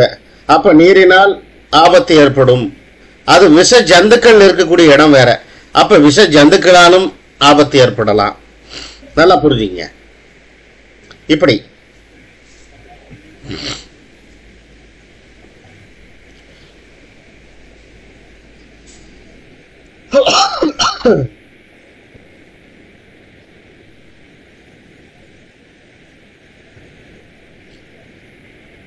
சரிங்களா? இப்போ நான் சொல்ல வேண்டிய விஷயங்கள்லாம் ஓரளவுக்கு சொல்லி முடிச்சாச்சு. இப்போ உங்கள் கேள்விகளை கேட்டீங்கன்னா அதை பற்றி பேசிட்டு நாம் வந்து தொடர்ந்து பார்ப்போம். ஐயா, 7ஆம் அதிபதி 11ஆம் இடம் போய் ஏறினார். 7ஆம் அதிபதி 11ல் போச்சு. 11னால பல திருமணம் நான் தான் சொல்லிட்டேனுங்க ஐயா. 7 11 சம்பந்தப்படக்கூடாது. சம்பந்தப்பட்டால் அது ஒன்றுக்கு மேற்பட்ட திருமணங்களுக்கு கொண்டு போய் வழிவகை செய்து விடுகிறது. அவ்வளோதான். நீங்க உடனே சொல்லுவீங்க, என் ஜாதகத்துல இருக்கு சார், எனக்கெல்லாம் அப்படி இல்லை, 1 தான் நடந்துச்சும்பீங்க. அது எனக்கு தெரியாது. இல்ல, அது எனக்கு தெரியாது. விதி என்னவோ அதை சொன்ன சார், எனக்கு தெரியாது. அவ்வளவுதான். அது ஏன் வம்பு? உங்ககிட்ட வம்பு நான் வச்சுக்க விரும்பல. கரெக்டா நழுவிட்டீங்க சார் நீங்க. ஆமா. இல்ல இல்ல ரைட்யா, அதெல்லாம் விதிகளை வச்சு நான் தப்புன்னு சொல்ல முடியாதுயா. பட் அவங்களுடைய மனைவியினுடைய செயல்பாடுகள் எப்படி இருக்கு என்ன, இதெல்லாம் நம்ம கம்பேர் எல்லாம். ஆமாமா, அது காரணகர்த்தா உண்டு. ஆமா, இதோ ஒரு லீச்சிங் இருக்கும். நான் என்ன சொல்லுவேன் அப்படின்னா, நான் எப்படி சொல்லுவேன்னா, பாரசாரதி ஐயா 2-3 கல்யாணம் பண்ணவங்க ஞானியாவும் யோகியாவும் இருக்கிறாங்கன்னு சொல்லுவேன். என்னங்க இப்படி சொல்றீங்கன்னா, கவிஞர் கண்ணதாசன் எடுத்துங்க, கவிஞர் கண்ணதாசன் எடுத்துங்க, எம்.ஆர். ராதாவை எடுத்துங்க, எம்ஜிஆரை நீங்க எடுத்துக்குங்க. காலத்தால் அழிக்க முடியாத புருஷர்களை எடுத்துக்கொள்ளுங்கள். புரியுதுங்களா? நிறைய இருக்கு. அது நிறைய நான் பேசுவேங்க. மைக்க பிடிச்சா நான் மாட்டுக்கு பேசுவேன். நிறைய பேருக்கு அது பிடிக்கும், பிடிக்காம போயிடும். வேண்டாம், சப்ஜெக்ட் என்னவோ அதை மட்டும் பேசுறேன். அவ்வளவுதான். ஐயா, எங்க ஊர்ல ஒரு பெரியவரு 3 தாரம், இந்த அம்மாவும் சோறு விட்டுது, அந்த அம்மாவும் சோறு விட்டு, இன்னொரு வீட்டுக்காரம்மாவில் உட்காந்துருப்பாரு. அங்க சோறு 3 தட்டு போயிடும். அவர் பாட்டுக்கு உட்காந்து பொடி போட்டுக்கிட்டு உட்காந்துருப்பாரு. அது பாருங்க, யோகத்தை பாருங்க. அவர் எந்த வேலையும் செய்ய மாட்டாரு. அப்புறம் எப்படிங்க அவருக்கு இந்த மாதிரி கிடைச்சது? யோகத்தை பாருங்க. அது அவர் யோகம் ஐயா. இது நீங்க சொல்றதெல்லாம் எம்ஜிஆர், சிவாஜி பெரியவங்க. இது சாதாரண கிராமத்துல, பட்டிக்காடுல கிராமத்துல. இப்ப சூரியன்னு சொல்லி 2 கல்யாணம் கேட்டீங்க. சூரியனால என்ன 2 கல்யாணம் பண்றதுன்னா? சூரியனுக்கு 2 கல்யாணம் தானே, அவ்வளவுதான். நிஜத்துல ஒண்ணு, நிழல்ல ஒண்ணு, அவ்வளவுதான். புரியுதுங்களா? பாவகிரகங்களை வந்து 7ல இருந்துட்டாவே கம்முன்னு ஒரு கல்யாணம் பண்றோமோ இல்ல ஒரு அப்பாட்டியாவது வச்சுக்கணுங்கிறது என்னுடைய கருத்து. பாருங்க, அவர் கருத்து சொல்லிட்டாரு. இது வந்து நான் போட்டு அடிச்சிருக்கேன். என்னுடைய நம்ம சொல்றதுல பேர் கெட்டு பேர் அப்படின்னு ரொம்ப பேர்கிட்டு சொல்றேன். என்ன காரணம்னா, குடும்ப சூழ்நிலை அப்படிங்கிறது ஒரு பெண்ணுக்கு இருக்கு, சரிங்களா? அது ஹஸ்பண்ட் சரியில்லை, குடிக்கார மொல்ல முடிச்சு வைக்க இருக்கிறான். அப்ப அந்த பொண்ணுடைய வாழ்க்கை அப்படிங்கிறது என்னன்னா ரொம்ப பரிதாபமா இருக்கு. இந்த மாதிரி இடத்துல நம்ம ஒரு உதவி செய்யறோம் அப்படிங்கிறது லவ்லியத்துக்காக உதவி செய்யறது அப்படிங்கிறது வேற. அந்த பொண்ணை வந்து ஒரு காப்பாற்றுறோம் அப்படிங்கிறது தான் நம்ம எடுத்துக்கணும். லவ்லியம் அப்படிங்கிறது பொதுவாக எல்லா விஷயம் எடுத்துக்கலாம். ஆனா அந்த பொண்ணுக்கு ஏதோ ஒரு உதவி செய்யறோம் அப்படின்னா அவங்க வாழ்க்கை சிறப்பா இருக்குது அப்படின்னு நான் நிறைய பார்த்துருக்கேன். 1 2 இதே இப்ப நவாஸ்கார் இருக்காரா இல்லையே தெரியல. முஸ்லீம்லாம் முத்தலாக் அப்படின்னு சொல்லிட்டு இருப்பாங்க, புரியுங்களா? அவ எத்தனை திருப்பினாலும் பண்ணலாம், புரியுங்களா? எத்தனை நாளும் பண்ணிக்கலாம். அவங்க மதம் இடம் குறுக்குது. ஒரு பொண்ணுக்கு வாழ்வாதாரம் கொடுங்க, இல்லாதப்பட்டவங்களுக்கு ஒரு வாழ்வாதாரம் கொடுத்தா அவங்க வாழ்க்கை சிறப்பாக இருக்கும் அப்படின்னு குரான் சொல்லுது, புரியுங்களா? ஆனா இது நம்ம படிக்கிறோம். ஏன்னா இது வந்து ஜோதிட முரண்பாடுகள் நிறைய இருக்கு. அதுக்கு சில தாந்திரிக பரிகாரங்கள் இருக்கு. இது நம்ம எடுத்துக்கிறோம். என்னுடைய வாழ்க்கையில் நிறைய பேர் சொல்லி நிறைய பேர் முன்னுக்கு வந்திருக்காங்க. நான் இப்ப சொல்றதே கொஞ்சம் விட்டுட்டேன்.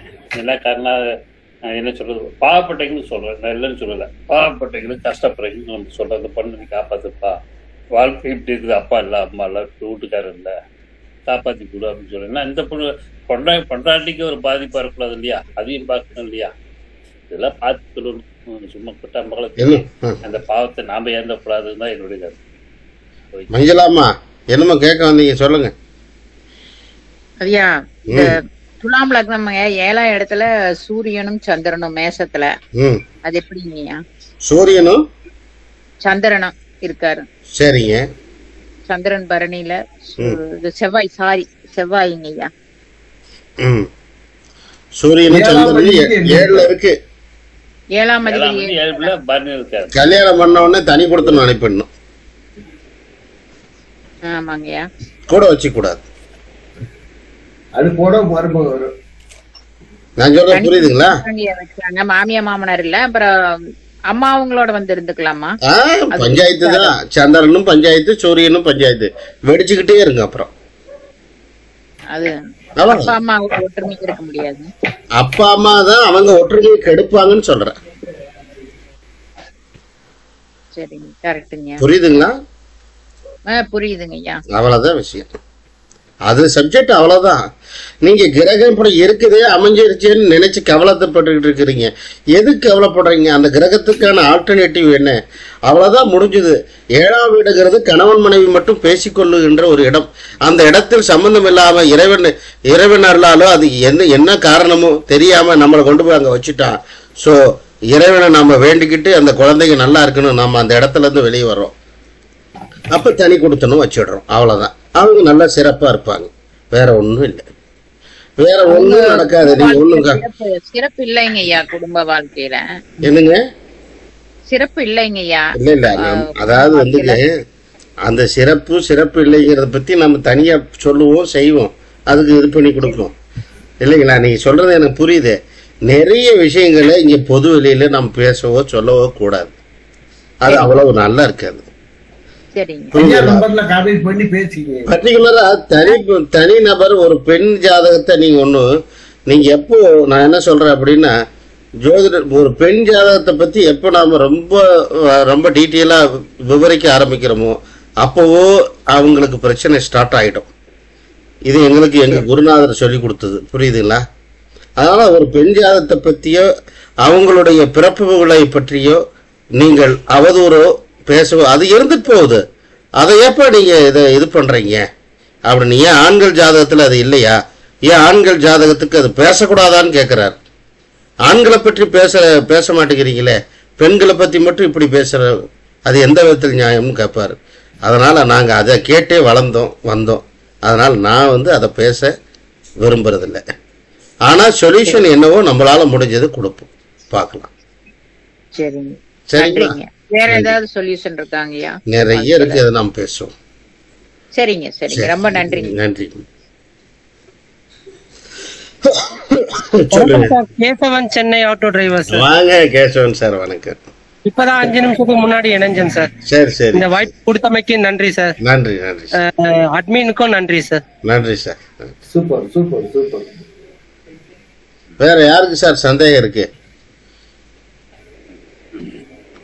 ஏன்னா ஒரு ஜாதகத்தை வந்து நேரம் இருக்கும்போதே ஒரு டேட்டா பார்த்து வந்து உங்களுக்கு அனுப்பிடுறேன். இதனுடைய செயல்பாடுகள் என்ன அப்படிங்கிறது தெளிவா இந்த அது திருமணம், வாழ்க்கை, முன்னேற்றம், இதுக்கு என்ன வழி அப்படிங்கிறது ஒரு கிரிட்டிக்கலான ஒரு ஜாதகம். அது உங்களுக்கு அனுப்புறேன். அடுத்த வாரம் உங்களுக்கு நேரம் இருக்கும்போது ஒரு கிளாஸ் போடுங்க, அது விளக்குங்க அப்படிங்கிறது என்னுடைய கருத்து. ஏன்னா யார் யார் ஜாதகம்னு நம்பிக்கீங்க போட வேண்டாம். ஒரு பொதுவான ஒரு கிளைண்ட் ஜாதகம் கொடுக்கணும் அப்படிங்கிறது.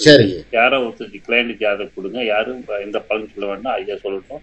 ஏன்னா நான் ஒரு கிளைண்ட் ஜாதகம் கொடுக்குறேன், நம்ம பார்க்கணும். சரி, ஓகே ஓகே ஓகே. தொடர்ந்து எங்க வகுப்புல கான்டாக்ட் வச்சுக்காங்க. சரிங்களா? தொடர்ந்து எங்களுடைய வகுப்புல வந்துட்டு இருங்க, கான்டாக்ட் வச்சுக்காங்க. நல்ல கருத்துக்களை கொடுங்க அப்படிங்கறத எங்களுடைய குழுவின் சார்பாக கேட்டுக்கிறேன். நம்ம ரொம்ப நன்றி. வேற யாருக்கு ஏதாவது சந்தேகம் இருந்தா சொல்லுங்க.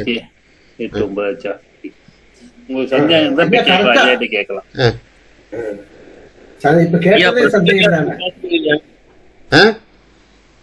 பிரசன்னம் பத்தி சொல்லுங்க. பிரசன்னம் பத்தி சொல்லுவோம். அடுத்த ஒரு வாய்ப்பு விண்கணித பிரச்சனை எது உங்களுடைய பிரச்சனை எதுவா இருந்தாலும் சரி, ஓகேயா சொல்லுங்க. பிரசன்னம் ஐயா சிறப்பா இருப்பாங்க. பிரசன்னம் வந்து வித்தியாசமா இருக்கும். பிரசன்னம் எந்த பக்கம் போய் எந்த பக்கம் வரன்னு தெரியாதுன்னா ரிசல்ட் வந்துடும். அவ்வளவுதான், இது இருக்கா இப்படித்தான், அவ்வளவுதான் போ. நான் என்ன வந்து இங்க இருக்கிறவங்களுக்கு எல்லாம் வேண்டுகோள் நான் கொடுக்கறேன்னா அப்படின்னா இல்ல பரவாயில்லையா. நான் என்ன சொல்றேன்னா கம்மியா படிக்கணும், நாலேஜ் அதிகமா இருக்கணும், அவ்வளவுதான். சும்மா நீங்க வந்து கண்டதெல்லாம் எல்லாத்தையும் எடுத்து படிச்சுக்கிட்டு டென்ஷன் பண்ணி ப்ரெஷர் ஏற்றிக்கிட்டு இருக்கிறது இல்லை ஜோசியம். ஜோசியங்கிறது ஒரு அளவா படிக்கிறது தானே தவிர அது ஒரு சின்ன ரூட்டு. அந்த ரூட்டு எல்லாத்துக்கும் தெரியும், எல்லாரும் யாரும் சொல்லி தர மாட்டாங்க. நீங்க வேணா யாரை வேணாலும் போய் கேட்டு பாருங்க, நீங்க அவங்க ஆபீஸ்லயே போய் உட்காந்து பாருங்க. நான் ஒரு கரெக்டான குருவை நீங்க தேர்ந்தெடுக்கணும்னா ஒண்ணுதான் வழி, ஒன்றும் இல்லை. நீங்க போய் உட்கார்ந்துருக்கும் போது அவங்க கிளைண்ட்டுக்கு பலன் சொன்னாங்க அப்படின்னா அந்த நபரை நீங்க கடைசி வரைக்கும் வச்சுக்கலாம். அவரு தான் உத்தமமானவர்னு அர்த்தம். உங்களை வெளியே அனுப்பிட்டு அவர் பேச ஆரம்பிச்சாருன்னா ஏதோ கதை விட போறாருன்னு அர்த்தம். அவ்வளவுதான் விஷயம், வேற ஒண்ணும் இல்லைங்க. புரியுதுங்களா? இவ்வளவுதான் விஷயம். அதனால கம்மியா படிங்க, நிறைய சொல்றதுக்கு முயற்சி பண்ணுங்க. லாஜிக்குங்கிறது ரொம்ப சின்னது தான். ஆனா ஒருத்தராவது லாஜிக்கை பத்தி சொல்றாங்களா பாருங்களேன். அந்த 12 பாவம் தான் 27 நட்சத்திரம். ஏன்னா அப்படி அவங்க நடத்துனாங்க அப்படின்னா அவங்களுக்கு 2 நாட்கள் கூட போகாது அந்த ஜாதகத்தை பத்தி ஒரு சூட்சமத்தை ஒரு ஜோசியரை உருவாக்குறதுக்கு. 2 நாள் 48 மணி நேரம் போதும். செய்ய மாட்டாங்க. அதுக்கு காரணம் என்ன? எல்லாரும் சபதம் எடுத்திருக்கிறாங்க, யாரையும் உருவாக்கிறாத, எல்லா பயிர்களையும் சுத்த விடும், சுத்திக்கிட்டே வரட்டும். ரைட்டுங்களா? அதனால இப்ப நான் வந்து உருவாக்குறேன்னு சொல்ல விரும்பலைங்க, புரியுதுங்களா? நானும் அவங்களோட சேர்ந்து சத்தியம் பண்ணவன் தான். அதனால பாருங்க, நல்லா இருங்க. எல்லாருக்கும் ரொம்ப நன்றி ஐயா, ரொம்ப சந்தோஷம். ரொம்ப நன்றி ஐயா. ஆமா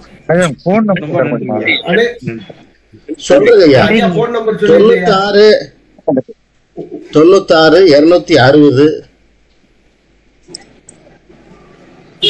எல்லா வீடியோல வாங்க.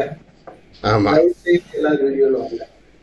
96 260 47 812. இப்பதான் பாக்குறேன். அழகா அருமையா எவ்வளவு பெரியவங்களா இருக்கீங்க, அதெல்லாம் பார்க்கக்கூடிய வாய்ப்பு இருக்குல்ல. நம்பர் ஒரு சொல்லுங்க. 96 260 47 812 ஐயா. ஓகே ஓகே, நன்றி நன்றி நன்றி. எல்லாம் மீட் போட்டுக்குங்க சார். நன்றி சார். நன்றி நன்றி. திருப்பி அடுத்த கிளாஸ் அவர் வந்து அடுத்த வாரம் வந்து ஒரு நல்ல டாபிக் எடுத்து சொல்லுவோம். அதனால வந்து இதை என்ன ஒரு கருத்து அப்படின்னா, இப்ப 5 பேர் இருக்கீங்க அப்படின்னா எல்லாரும் வந்து வீடியோல வாங்க. அது படம்புற ஐயாவும் சொல்லிட்டாரு, நானும் சொல்லிட்டாரு, புரியுங்களா? சூழ்நிலை அப்படிங்கிறது தெரியும். ஒரு சிலருக்கு ஏதோ ஒரு ஏதோ ஒரு நகை வைக்க சந்தோஷம். மீது எல்லாம் தயவு செய்து அவங்களுக்கு வந்து ஆதரவு கொடுங்க. முகம் தெரியாதவங்களுக்கு நம்ம வந்து ஜோதியம் சொல்லி கொடுக்கக்கூடிய வாய்ப்பு நீ இல்லை, சரிங்களா? நீ வரக்கூடிய காலங்கள்ல அப்படி நான் எடுக்க மாட்டேன். நான் அப்புறமா ஐயா ஆட்டோமேட்டிக் ரிமூவ் பண்ணிட்டு போயிடுவாரு, சரிங்களா? நம்ம மரியாதை கொடுங்க. முதல்ல வரைங்களுக்கு மரியாதை கொடுக்க பழகிக்கோங்க, சரிங்களா? காசு பணமா உங்களை கேட்குறோம், முதல்ல அதெல்லாம் புரிஞ்சுக்கணும். ஒரு மரியாதை கொடுக்கணும் அப்படிங்கிறது நம்ம குரூப்பா புரிஞ்சுக்கணும். ஒரு முறை சொல்ல முடியும், அவ்வளவுதான் விஷயம், சரிங்களா? ஆமா, ஏன்னா நம்ம குழு வளரணும். இப்ப ஐயா எடுக்கிறாரு அப்படின்னா ஐயா மாதிரி 10 பேர் எடுக்கிறாங்கன்னு வச்சுக்கோங்க. அவர் எங்கேயா நம்ம பாக்குறோம் அப்படின்னா ஒரு மரியாதை செலுத்தணும், சரிங்களா? மரியாதை செலுத்தணும். இந்த மாதிரி இதுக்கெல்லாம் குழுவுடைய மேம்பாடு அப்படிங்கிறதெல்லாம் இருக்கு, குழுவுடைய கட்டுப்பாடு இருக்குது, சரிங்களா? இதெல்லாம் நீங்க வந்து கடைபிடிக்கணும். மேம்பாடு அப்படிங்கிறது இப்ப அவங்க எங்கேயா பார்த்து ஒரு துண்டு ஒரு வேஸ்ட் கொடுத்து ஒரு மரியாதை பண்ணா அவருக்கு ஒரு நல்லது, குழுவின் சார்பாக கொடுக்கணும், சரிங்களா? இந்த மாதிரி இப்ப இளங்கோ ஐயா வந்திருக்காரு, நாராயண ஐயா வந்திருக்காரு, எத்தனையோ குருமார்கள் வந்திருக்காங்க, இதெல்லாம் இருக்கு. அதனால வந்து உங்களுடைய முடிந்த ஒரு சின்ன காணிக்கைய என்னுடைய பெயருக்கோ பரமேஸ்வரன் ஐயா பெயருக்கோ நீங்க வந்து ஜீப்பே பண்ணி, சரிங்க? மாசம் வேண்டா ஏதோ ஒரு நீங்க ஏதோ சின்ன அமௌண்ட்டாக தான் பரவாயில்ல, சரிங்களா? இவ்வளவு கொடுங்கன்னு கேட்கவில்ல. இது எதுக்காக? குழுவினுடைய மேம்பாட்டுக்காக தான், புரிஞ்சுட்டீங்களா? நம்ம வாரம் பூரா எடுக்கிறோம், வாரம் பூரா கிளாஸ் எடுக்கிறோம், புரிஞ்சுட்டீங்களா? அவங்களுக்கு வந்து வரக்கூடிய குருமார்களுக்கு மரியாதை செலுத்தும் வண்ணமாக அது நம்ம செய்ததால எனக்காக இல்லை, நீங்களே கூட பரமேஸ்வர ஐயா அதை பார்க்கட்டும், சத்திய விலையா அவரை பார்க்கட்டும், சரிங்களா? யாராவது ஒருத்தர் வந்து வர சொல்ல பாருங்க, எனக்கெல்லாம் அந்த படமே வேண்டாம், சரிங்களா? அதனால வந்து ஒரு மரியாதை நிமித்தம் பண்ணுங்க அப்படிங்கறத நான் தெரிஞ்சுக்கிறேன். அடுத்தது நம்ம கிளாஸ் அப்படிங்கிறது இன்னொரு 1 வாரம் 10 நாள்ல ஈரோட்ல நடக்க இருக்குது. அதனுடைய டீட்டெயில்ஸ் நாளைக்கு பதிவு போடுறவங்களுக்கு படிக்க விருப்பம் இருக்குங்க. இன்னும் 5 பேருக்கு வாய்ப்பு இருக்குது, வந்து தாராளமா கலந்துக்கலாம் அப்படிங்கிறத நம்ம தெரிஞ்சுக்கிறோம். ஓகே, என்னங்க எப்போ அந்த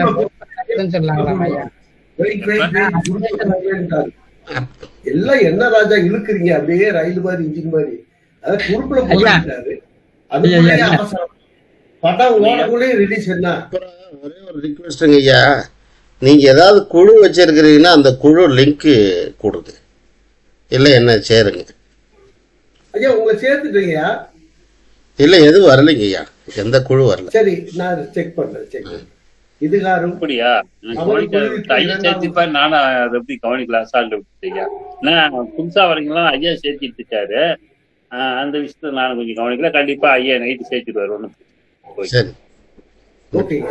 இதுகாரும் இந்த குழுவிற்கு 2ஆம் முறையாக வருகை தந்து சந்தோஷமாக அலட்டிக்காம அழகா ஒரு வரி இன்னைக்கு நான் படிச்சே, நாம் குருவை தேட வேண்டும், கல்லை கூட கற்கண்டாக ஆக்கக்கூடிய சக்தி குருவுக்கு உண்டு, ஆனால் குரு நம்மளை தேட வேண்டிய அவசியம் இல்லை.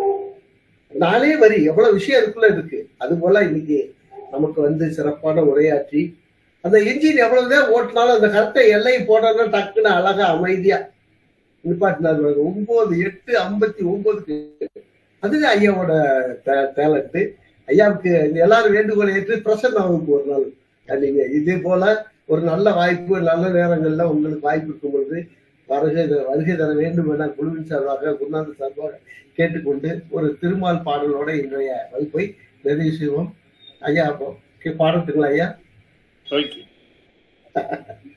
மலர்களிலே பல நிறம் கண்டேன், திருமாலவன் வடிவம் அதில் கண்டேன், மலர்களிலே பல மனம் கண்டேன், அதில் மாதவன் கருணை மனம் கண்டேன், மலர்களிலே பல நிறம் கண்டேன், திருமாலவன் வடிவம் அதில் கண்டேன், மலர்களிலே பல மனம் கண்டேன், அதில் மாதவன் கருணை மனம் கண்டேன், பச்சை நிறம் அவன் திருமேனி, பவள நிறம் அவன் செவ்விதழே, பச்சை நிறம் அவன் திருமேனி, பவள நிறம் அவன் செவ்விதழே, மஞ்சள் நிறம் அவன் தேவி முகம், வெண்மை நிறம் அவன் திருவுள்ளம். மலர்களிலே பல நிறம் கண்டேன், திருமாலவன் வடிவம் அதில் கண்டேன். மலர்களிலே பல மனம் கண்டேன், அதில் மாதவன் கருணை மனம் கண்டேன். நானிலம் நாரணன் விளையாட்டு, நாயகன் பெயரில் திருப்பாட்டு. நானிலம் நாரணன் விளையாட்டு, நாயகன் பெயரில் திருப்பாட்டு. ஆயகுல பிள்ளை விளையாட்டு, இந்த அடியவர்க்கென்றும் புகழ் கூட்டு. ஆயகுல பிள்ளை விளையாட்டு, இந்த அடியவர்க்கென்றும் புகழ் கூட்டு. மலர்களிலே பல நிறம் கண்டேன், திருமாலவன் வடிவம் அதில் கண்டே. மலர்களிலே பல மனம் கண்டேன், அதில் மாதவன் கருணை மனம் கண்டேன். நன்றி. வாழ்த்துக்கள். அனைவருக்கும் கொள்ளியில் வந்த அனைத்து ஜோதிட குருமாருக்கும் அனைவருக்கும் நன்றியும் வாழ்த்துக்கள் கொண்டு திங்கட்கிழமைக்கு மேல கிளாஸ் எடுக்கும். நான் ஒரு 3 நாள் கொஞ்சம் ஒசூர் பிரயாணம் செய்ய இருப்பதால் ஐயா பிரமேஸ்வரன் ஐயா கிளாஸுக்கு ஏற்பாடு செய்யுமாறு பணிவுடன் கேட்டுக்கொண்டேன். யாருனாலும் கிளாஸ் எடுக்கிறதுக்கு முன் வந்துருங்க. ஐயா கிட்ட வந்து ஃபோன் நம்பர், கான்டாக்ட் நம்பர் கொடுத்துருங்க. ஒரு புதன்கிழமை வரைக்கும் எடுக்கிறதுக்கு ஒரு வாய்ப்பை நீங்க அமைச்சிக்காங்க அப்படின்னு இது மூலம் கேட்டுக்கிறேன். அனைவருக்கும் நன்றி, வணக்கம். குருநாதருக்கு வருகை தந்த குருநாதருக்கு எல்லாரும் வாழ்த்து சொல்லலாம், நன்றி சொல்லலாம். அமைதியா அப்படியே வாய்ப்பு புண்ணியமே இல்ல. வணக்கம் வணக்கம், நன்றி.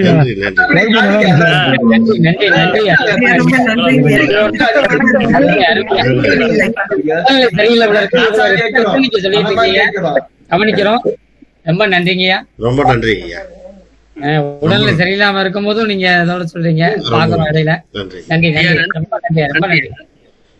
அனைவருக்கும் நன்றி, வணக்கம். சந்தோஷம்.